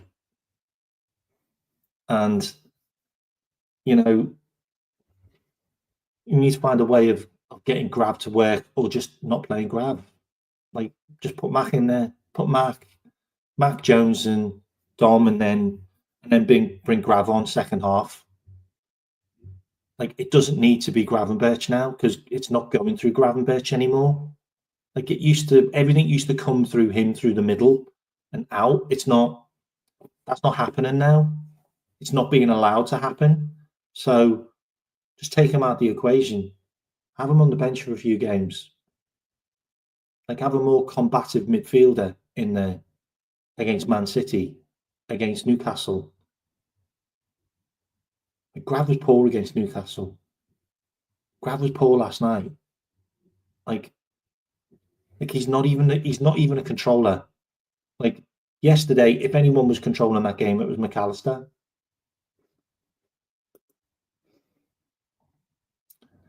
So yeah, I can't see us getting Belieber. I can't see us getting Belieber. I see Belieber going to. I can see Belieber probably going to a Chelsea or something like that. You know, like, I can't see us spending 100 million. And I also need to address this as well, by the way. And this is something that we've not talked about.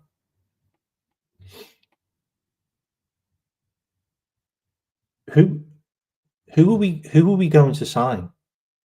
Like, who's going to come to Liverpool that's that guy that I'm saying is the guy that everybody's talking about? Like, everyone seems to think that we're going to get a Joshua Kimmich or a Zubamendi or a not even a Zubamendi or a Tchouameni or a Rodrigo. Like, who is that guy? Like they're not coming to Liverpool. Like, I'm sorry to break your hearts, but we ain't signing a world-class player. We don't sign world-class players. We never have, and we never will. We create world-class players. We create them. They are born at Liverpool. Like, they are made at Liverpool. Like, we don't have the Jurgen Klopp pull. We don't have the Jurgen Klopp pull. So you're right. It will be the likes of an Angelo Stiller. It will be a guy that comes from a Frankfurt or I don't know, or a Brighton. Probably not even a Brighton, or a Brentford, or maybe an Atalanta, or a Genoa, or a Nice, or a Lille. Like, it's not going to be like a PSG guy. It's not going to be a Napoli guy. It's not going to be a Barcelona guy. Not going to be a Real Madrid guy. It's not. Or Bayern Munich or Bayer Leverkusen. It's not. It just isn't. I'm sorry.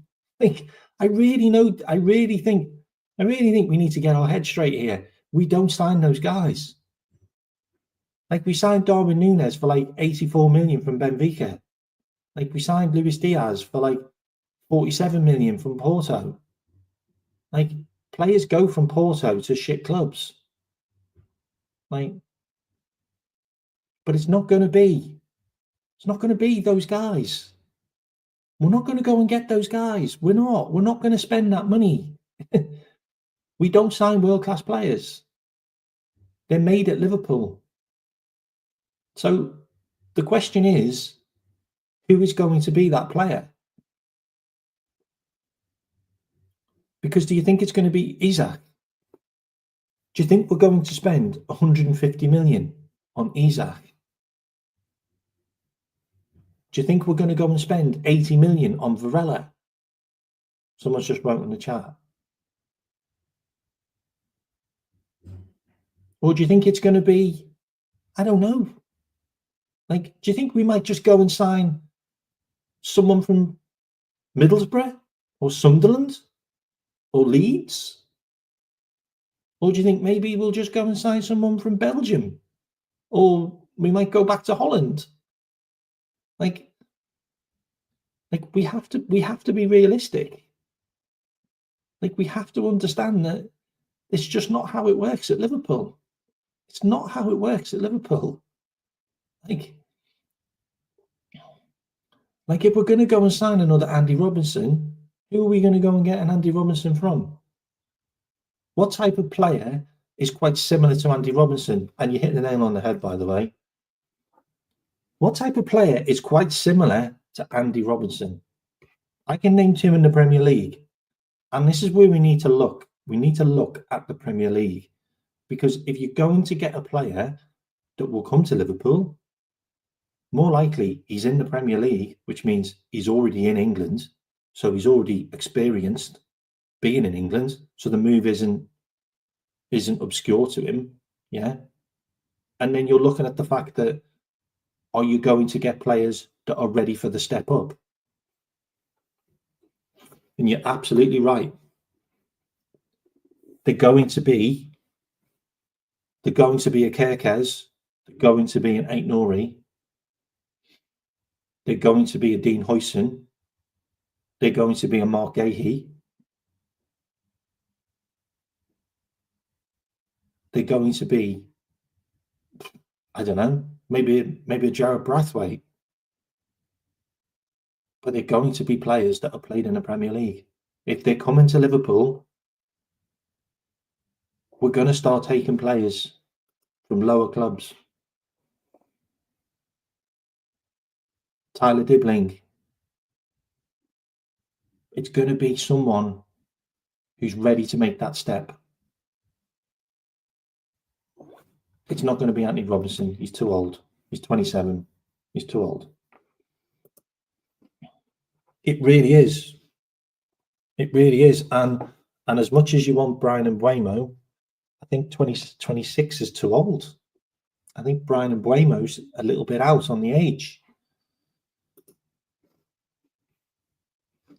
Diblin's 18, 19. It's not going to be Hasso. It's not going to be Hasso. It's not going to be him. I'm sorry.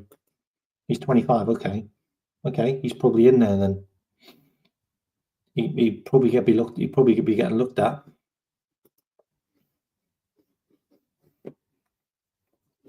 You mean you have to look at the PSG manager? The PSG manager is Luis Enrique. Look at the Barcelona team Luis Enrique had. Wonder kids all over the place. He's used to it.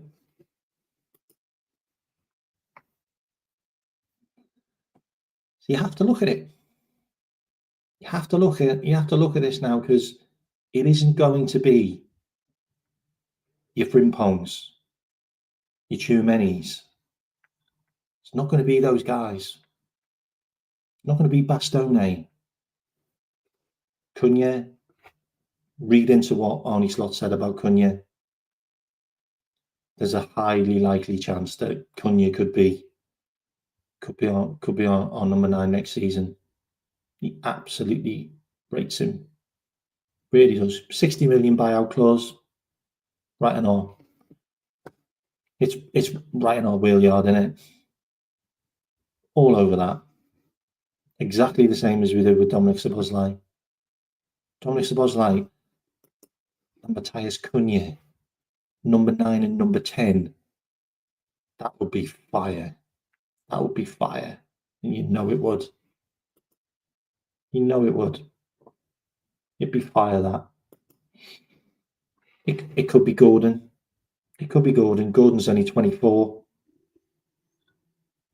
Is he an upgrade on Luis Diaz? 100%. 100%. Gordon's an upgrade on Diaz. Ait-Nouri. Is Ait-Nouri an upgrade on Andy Robinson? 100%. Dean Huijsen. Is he at number 3 for Liverpool? Third choice centre back? I think so. What if Kanate did go to PSG? Would Dean Huijsen play next to Virgil van Dijk? 100%. Dean Huijsen hasn't missed a game this season. Kerkez hasn't missed a game this season. Aït-Nouri hasn't missed a game this season. Cunha, not missed a game this season. These are all guys that are fit, play a lot of games.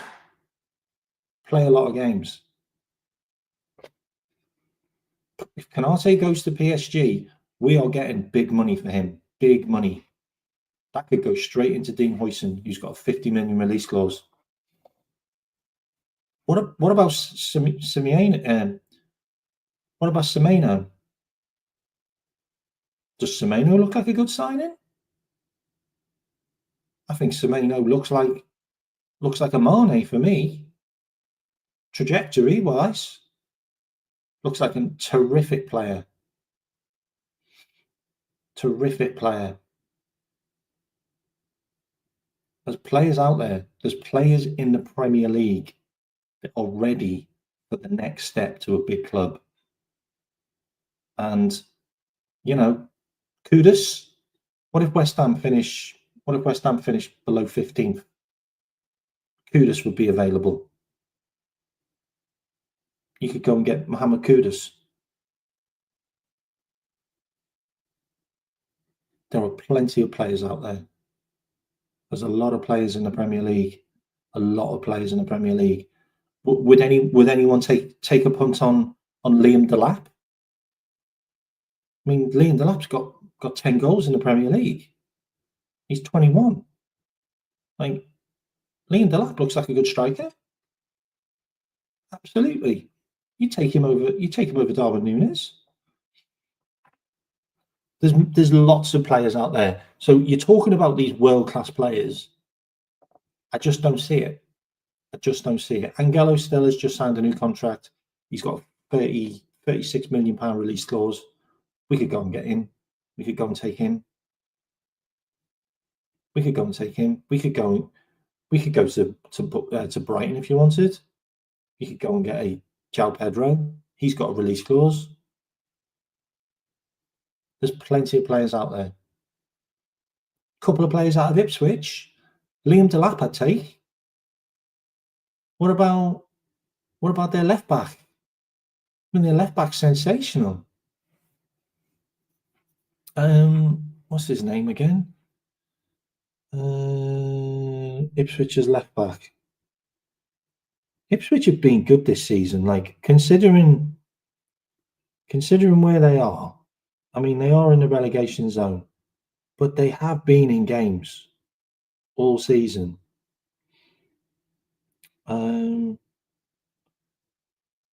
Leif Davis. He's got 1 goal and 2 assists. He's their left back. I think he's been great. He looks like a really good player. Last season, Leif Davis got 18 assists in the Championship, and the season before that he got 14. And he's still only 25 years old. Leif Davis looks like a really good player.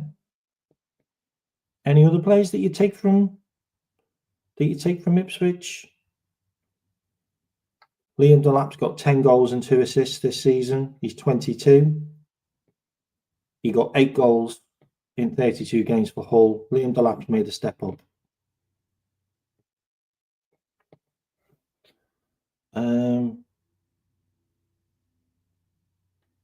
What about Amari Hutchinson? Would you look at him? Attacking midfield, playing the 10, 21 years old, 2 goals in 23 games and 2 assists. Last season, he got 11 goals and 5 assists for Ipswich. That's what I'm saying. West Ham is 16th, by the way. Players that you take from West Ham.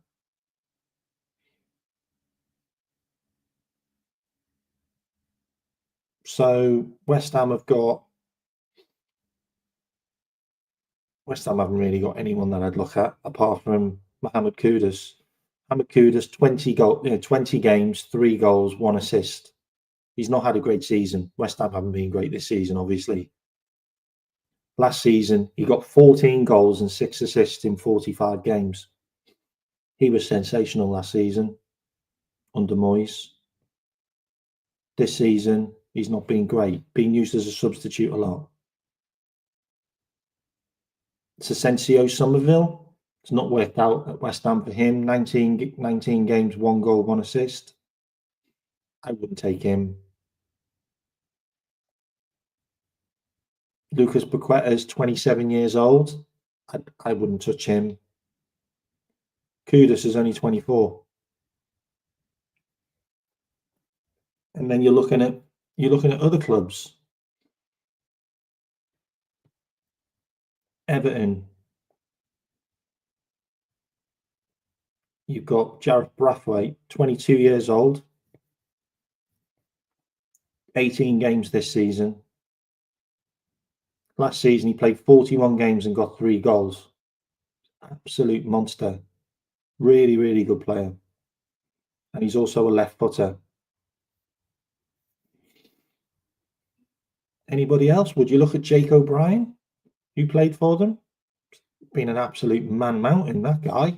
He's a centre-back, by the way, that can play right back. He's 23 years old, Irish. Everton haven't got anyone that I'd be interested in. But Gareth Brathwaite's a good player. I mean, let's be honest. What about Tottenham? I mean, Tottenham are 15th. Would you take any players from Tottenham? Like, if Tottenham carry on the way they're going, they're going to finish really low down in the league. Would you take any players from Tottenham? Would you maybe see if we could get Son? Would you take Son on a free transfer? His contract expires at the end of the season. He's got 6 goals and 7 assists in 22 games, Son. Like, he's not had a great year, but he's still got 10 goals in 34 games this season with 8 assists. And last season, he got 17 goals and 10 assists. Like, would you take Son? Like, you could play him on the opposite side to Salah. So then you could even play him as a false 9, or you could put him as rotation with Salah. I mean, you can say, you can say he's finished, but he's still an incredible squad player. That's a good shout. Porro if Trent goes. Let's have a look at Porro. I know we've been linked with Mickey van der Ven, but Mickey van der Ven's had like 1 billion injuries. Pedro Porro, 25 years old, 2 goals, 5 assists this season. He's been quite possibly their best player besides Kulusevski. He got 4 goals and 7 assists last season. Pedro Porro has been a really good signing for them. Like, I would say that's a really good shout. That's a really good shout.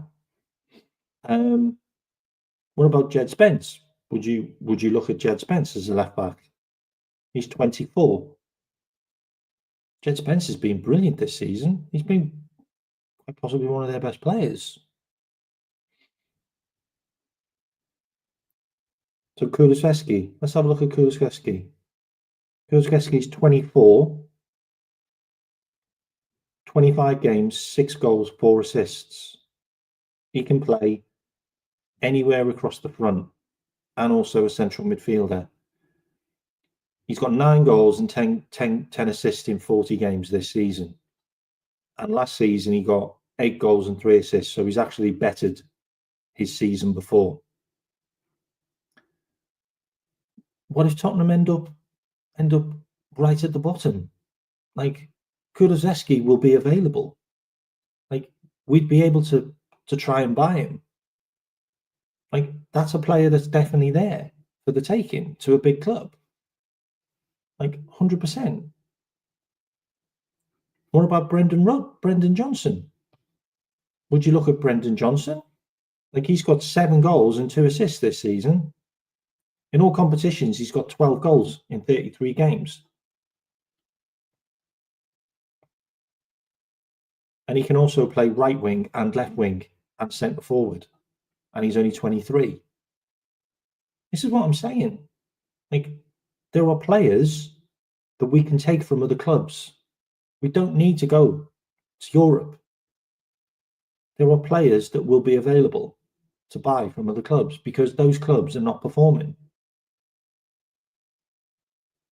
And, you know, we talked about strikers. So let's have a look at Bryan Mbeumo. 14 goals, 4 assists in 29 games this season. Last season, he got 9 goals in 27 games. Season before that, he got 9 goals in 39 games. This is his biggest season ever. So if you talk about players that hitting the heights and becoming a player that's in form, in peak form, Bryan Mbeumo is one of them. Bryan Mbeumo is one of them, 100%. He's a guy that I would definitely take a look at. And then you've got Brighton. Everybody raves on about João Pedro. João Pedro's got 5 goals in 20 games this season. He got 20 goals in 40 games last season. So João Pedro's numbers should be higher. He should be hitting higher numbers, João Pedro. But the guy that I really like, that no one talks about, is Jorginho Rutter. He's the guy that I actually rate better than anyone else at Brighton. I think he is a sensational player. 26 games, 7 goals, 3 assists. And when they signed him from Leeds, he got 8 goals and 16 assists in 51 games. He's not actually a midfielder. He's an attacking midfielder. He plays in the 10, but he can also play right wing and striker.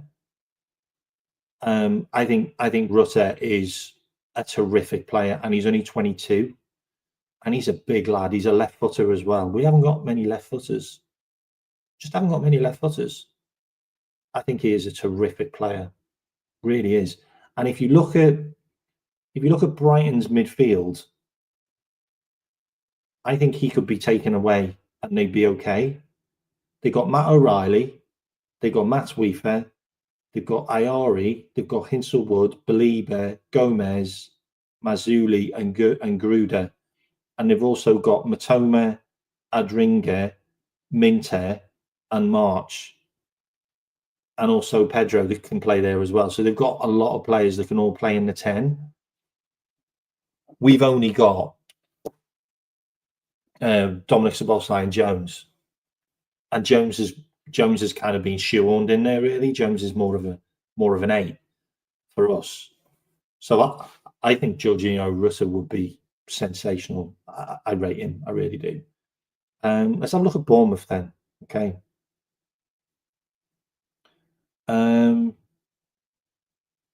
Kirkes, 25 games this season, 2 goals, 3 assists. Last season, 33 games, 1 goal. Season before, 52 games, 5 goals, 4 assists. When he played for AZ Alkmaar, played a lot higher up. So he is the ideal Robbo replacement, because he would play the way Robbo did when we signed Robbo. And that's not how Robbo plays now. Well, he thinks he can, but he can't. So I think that is a perfect replacement. Other players, Dean Huijsen, what a player! Like, seriously, star is born. 22 games, 2 goals.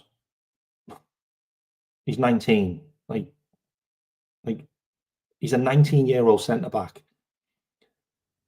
This kid could play for Barcelona or Real Madrid. I have no doubt. I have no doubt that he could be the best centre-back in the world in the next 5 years. Like, I actually think Dean Huijsen could be the Virgil van Dijk, because I see all the qualities that Virgil van Dijk has in a 19-year-old coming through who can just get better. Like, he's so calm on the ball. He's a monster in the air. He wins so many duels. His passing is phenomenal. Like seriously, you need to watch some of the passes he does as a 19-year-old kid. Like, for Juventus to sell him is bonkers. Like, it's just clearly bonkers. And he's also Spanish. Like, I know people say he's Dutch, but he's actually Spanish. Like, he's in the Spanish under-21s. Like, Spain have potentially got 3 centre-backs that can play for them for the next 10 years in Huijsen, Carbosa, who plays for Barcelona, who's only like 18, and Asensio, who plays for Real Madrid, who's 21. You literally got 3 under 20-year-old centre-backs that are just going to crazy. I think he's unbelievable. I genuinely do. Also, we need to look at Semenyo. I'll just give you Semenyo numbers. Semenyo's having the best season he's ever had, by the way. 27 games, 9 goals, 5 assists. He's been brilliant. Last season, 36 games, 8 goals, 2 assists. I mean, for me, since Areola's come in, Semenyo's just gone on leaps and bounds. And for me, he reminds me of Mane. Like, he's a 25-year-old. He's Ghanaian. He can play right. He can play right side, left side. He can also play up front. He has a lot of shots. He has a lot of shots. He has a lot of shots that hit the target. He doesn't score enough goals for the shots, if I'm completely honest.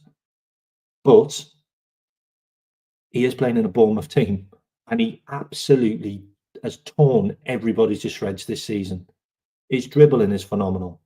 His pace is unreal. Like, I've got to say, guys, like, he is the one. Like he came from Bristol City's academy. He came from Bristol City's academy. Played for Bath. Played for Newport County. Like, played for Sunderland. Like, he's literally gone through. He's gone through the ringer, and he's made a name for himself. And I'd be more than happy. And this is wild, by the way. I also like another player that plays for Bournemouth, Marcus Taverner.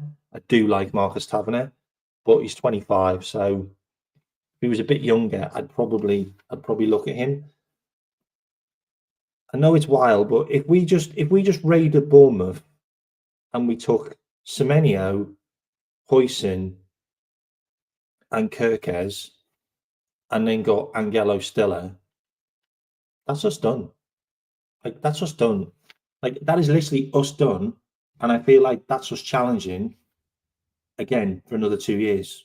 Like, and then maybe we need to make another couple of signings 2 years later when we're replacing Salah and Virgil.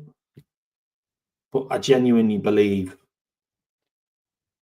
we get those 3 or 4. We get those 4. And I think that's us cooking. Angelo Stiller's numbers are insane. Okay, I'm going to give you Angelo Stiller's numbers just so you know how good this guy is. Okay.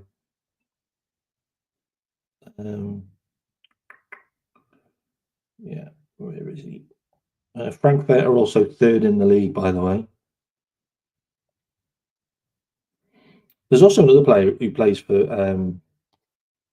Eintracht Frankfurt who I also think.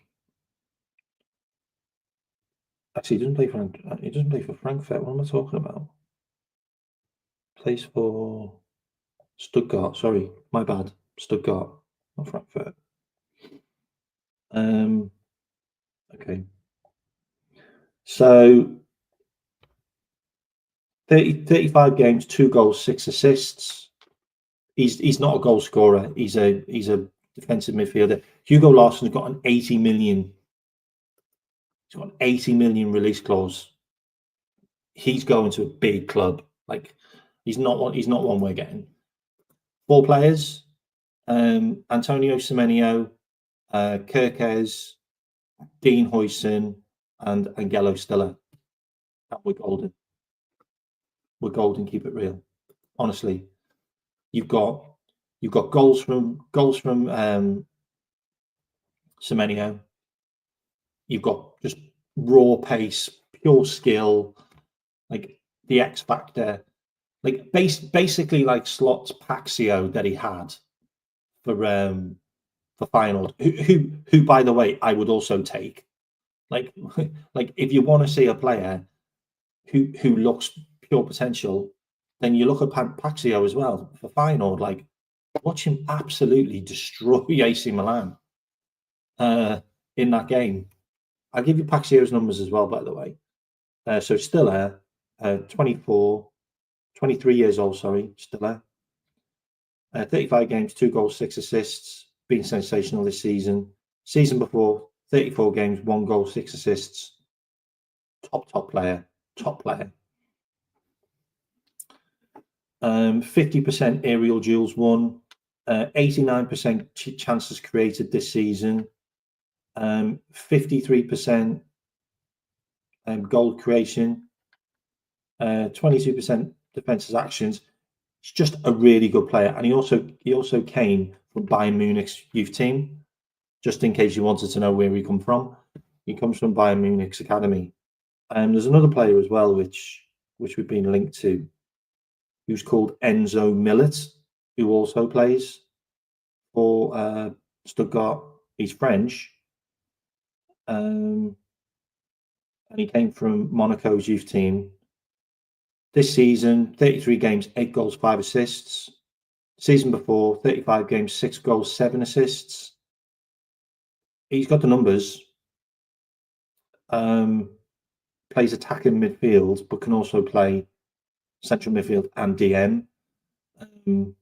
Another player that we've been linked with, that we've looked at. Looks like a really good player.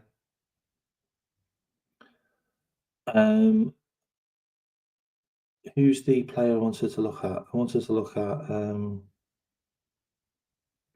look at Slot's old team. Oh my God, PSG won 7-0. Fucking hell, I hope we don't get PSG. Do you know whether we've got PSG? Do you know when the draw is? 7-0. Mental. We'll end up getting PSG, won't we? That's just going to happen, isn't it? Wow, PSV won. PSV beat Juventus. Like, and they're not shit. And we nearly beat them at their ground, by the way. Like, we nearly beat them at their ground. Like, that's wild. Like, that's wild. They hadn't lost in, like, ever at their ground. Like 55 games or something stupid like that. It's interesting as well that Feyenoord aren't even in the running for the Eredivisie anymore. Now the slot's left. Okay, so let's have a look at Feyenoord. So Igor Paxiao, who's a left winger who can also play right wing and also attacking midfield. Brazilian. So Slot signed him 2 years ago. 34 games, 8 goals, 11 assists this season. Last season, under Slot, 45 games, 12 goals, 3 assists. Really good player. He was signed for not a lot of money from Cortiba. There's another player as well who we're looking at. His name's Musa. He was signed for like 4 million, I think. So he's got 29 games, 7 goals, 1 assist. Haji Musa. Real wild wild card player, like very fast. Plays right wing only. Really good player. Like, there's a potential we could get him cheap. I mean, to be honest, if I'm gonna trust Slot to get any players, then you probably want him to look at ones that he knows. But he's not in charge of buying players. It's Hughes and Edwards, and if you look at Hughes and Edwards, they're renowned for getting guys that are about to hit the peak. And you can't tell me that Semenyo or Mbuemo or Angelo Stiller aren't those guys that are going to hit the peak soon. Like, their numbers stand out, and they're in that ballpark number where we can get them before they go to a huge club and we're outpriced. But we ain't signing world class players. I'm sorry, we ain't signing world class players. We create world class players, and that's the way it's going to be.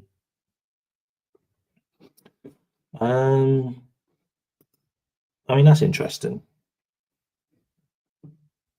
I don't think Virgil van Dijk and Salah are going. I don't. 36 million, I think his release clause is. I think that was the premise of him signing a new contract.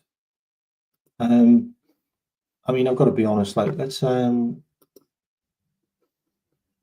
a look at the squad. Let's have a look at the squad. Why not? Let's have a look at the squad. Let's see who we think is going to be sold. Let's have a look. What do we think? Okay, so if we look at minutes played, matches played, we might as well go to this, because this makes more sense than looking at the guys that played loads of games. Yeah, because they're clearly going to be staying. So, Jaros, do you think Jaros is going to be around next season? No. So let's put Jaros in there. So let's put Jaros. So Jaros will be gone. Chiesa, I think Chiesa will be sold. I don't think the Premier League's slow enough for him. Kwanzaa, do you think Kwanzaa will stay? I think Kwanzaa will stay. I think Kwanzaa's had a bit of a hard time this season, and I don't think he's been to blame for a lot of stuff. I just don't. He's only played 7 games in the Premier League. He's only started 2. We really can't get on his back until he's had a real run. Keller, I think Keller's gone. It is interesting to see that there's a lot of rumours about Ali potentially going. And there's also a lot of stuff about Mamadashvili being one of the poorest goalkeepers in the Spanish league. I think he's a risk. I really do think that's quite risky. Which is why I think I would keep Cueven. I would keep Cueven and Mamadashvili, and they can fight it out between them. Let's have a look. So we've got Cueven. Cueven could go. Harvey Elliott's going. 100%. I can't see him sticking around. He's not getting played. Joe Gomez will go. It's just not reliable. Endo, I think Endo might stay. And I think he could be a good squad player. He's 32. But I think the Slot knows that he can kind of throw him in at any point and he'll do a job. Costas, I think Costas will go.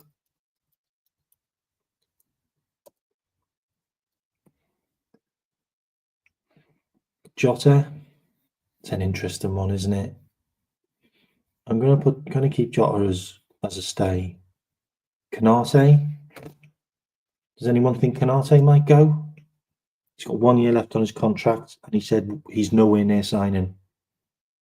Like, he got asked point blank, and he said no. They've offered me a contract, but it's not good enough. What do you think? I'm definitely putting Nunez down. I'm also putting Diaz down. I can't sell. I can't see us selling. I can't see us selling. I can't see us selling Nunez, Diaz, and Jota.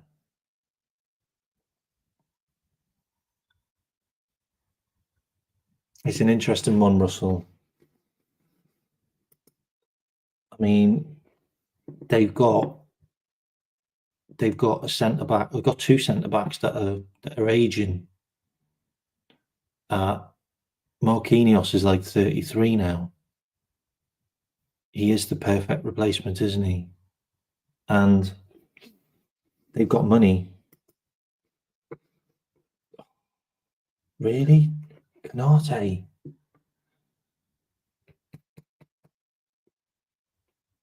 The crazy thing is, though, like, we're top of the league. Like, we're basically the best team in the world right now, on form as well, like form-wise. And there's like 8 or 9 players that we would all happily sell. Like, isn't that just crazy? That we'd all be quite happy to just get rid of 8 players. Like, yeah, fine, just get rid of them. Not bothered. It would be better off without them. Like, I think Robbo will stay. I think Robbo would stay because as a squad player, I think he's fine. Like, he could come in and do a job. He can definitely come in off the bench and do a job. So I think Robbo will stay. I think Trent's gone.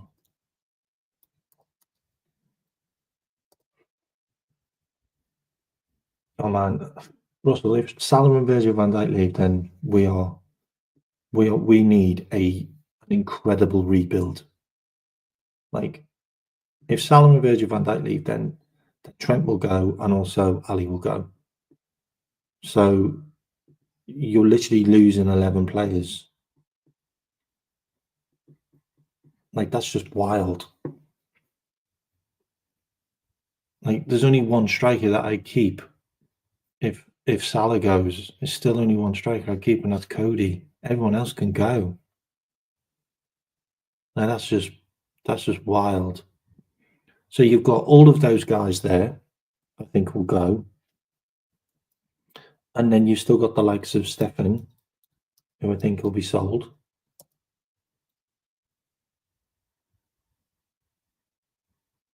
And then you've also got Doak. Doak's available. Gordon will be sold.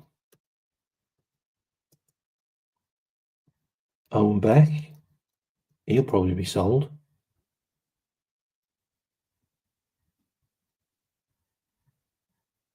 Is there any more I've missed out?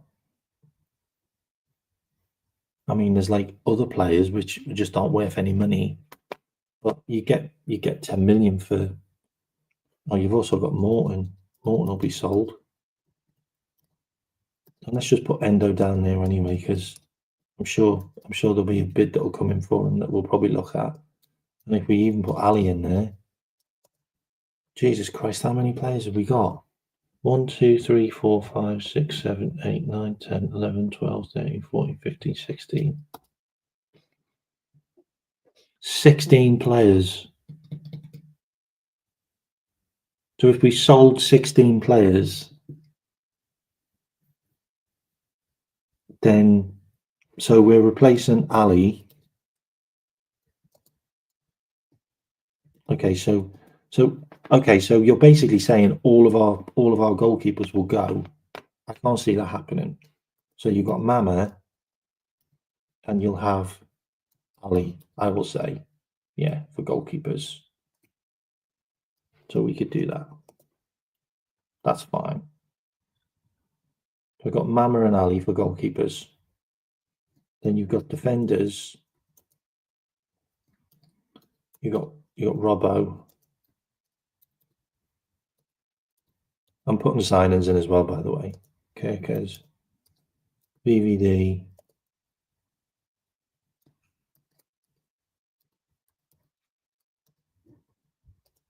Hoyson, Canate. I'm keeping Canate still, by the way. Just on paper here. And then you've got Kwanzaa. And you got Bradley. And then we've got a right back. I mean, who are we looking at for the right back position? Like it to back up Bradley or to be a replacement? Like that's going to be a big question. So that's your defence. I'm absolutely fine with that. Then you got midfield. So you got Mac, Dom, Grav, Jones,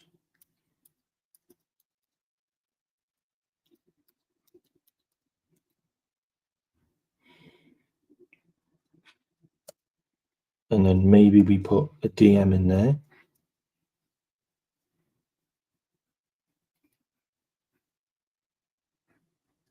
And then we've got attack.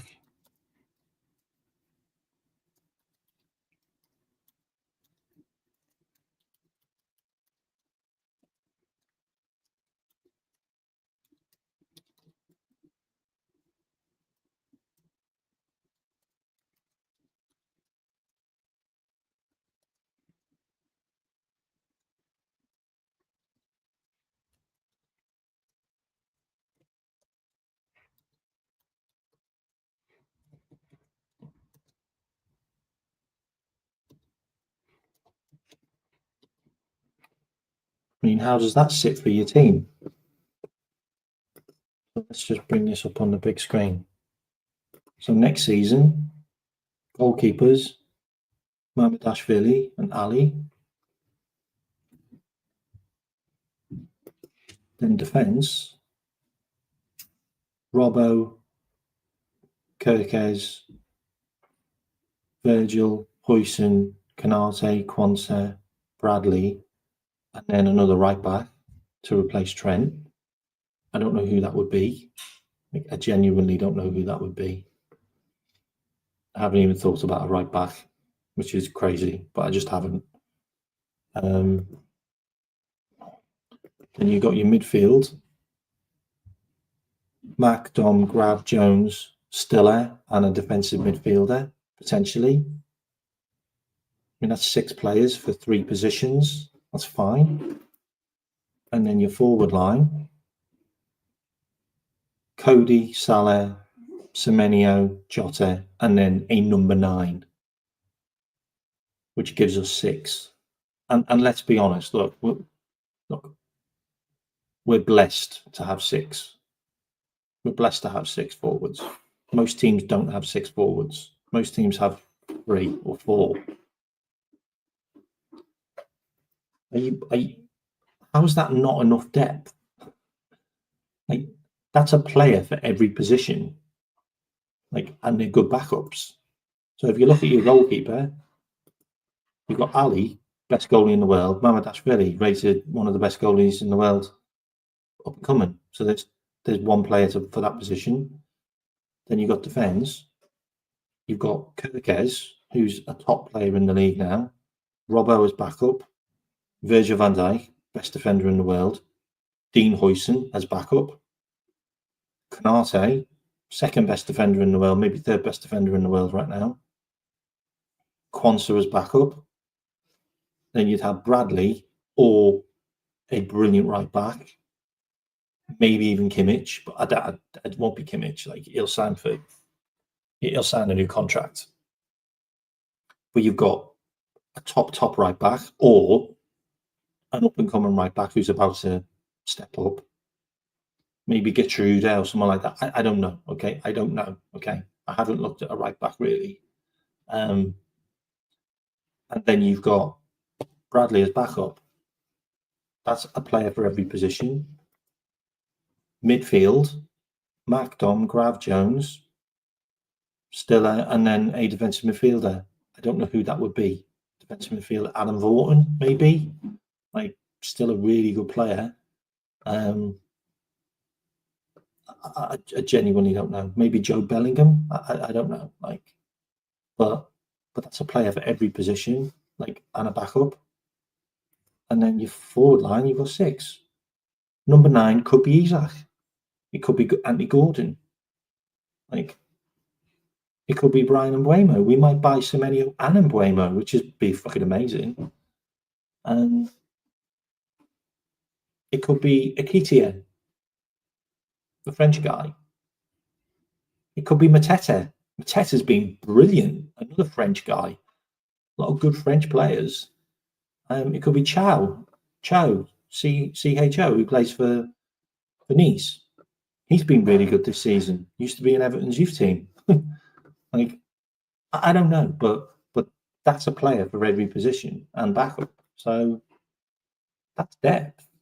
Like, oh, sorry, Cunha. Yeah, I missed him out. I was talking about Cunha as well. I was also talking about Aït-Nouri. But yeah, it could be either one of those. You're right. Interesting.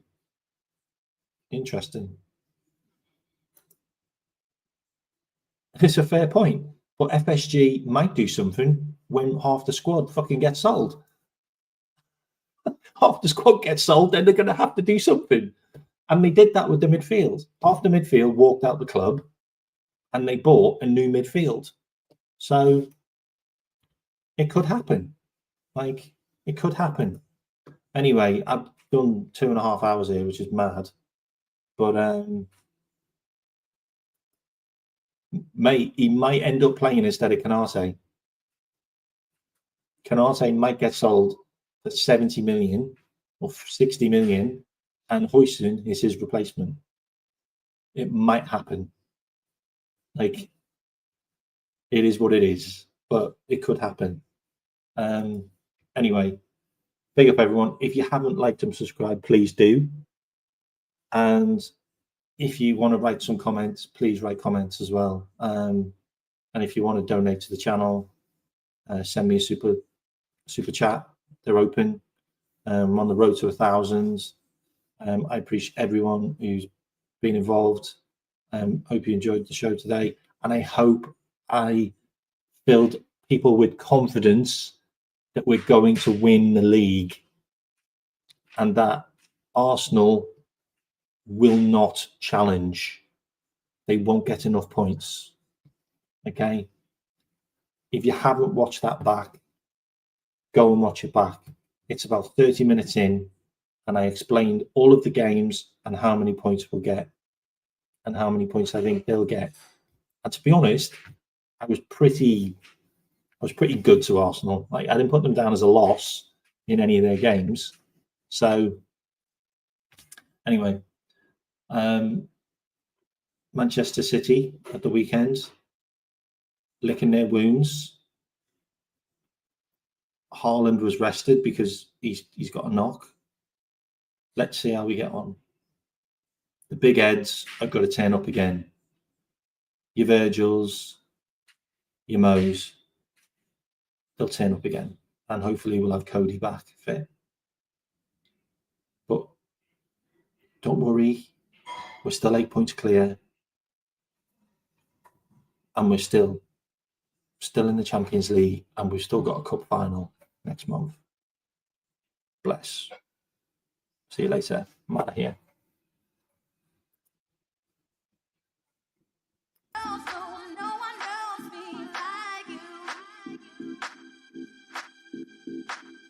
Love the way you do.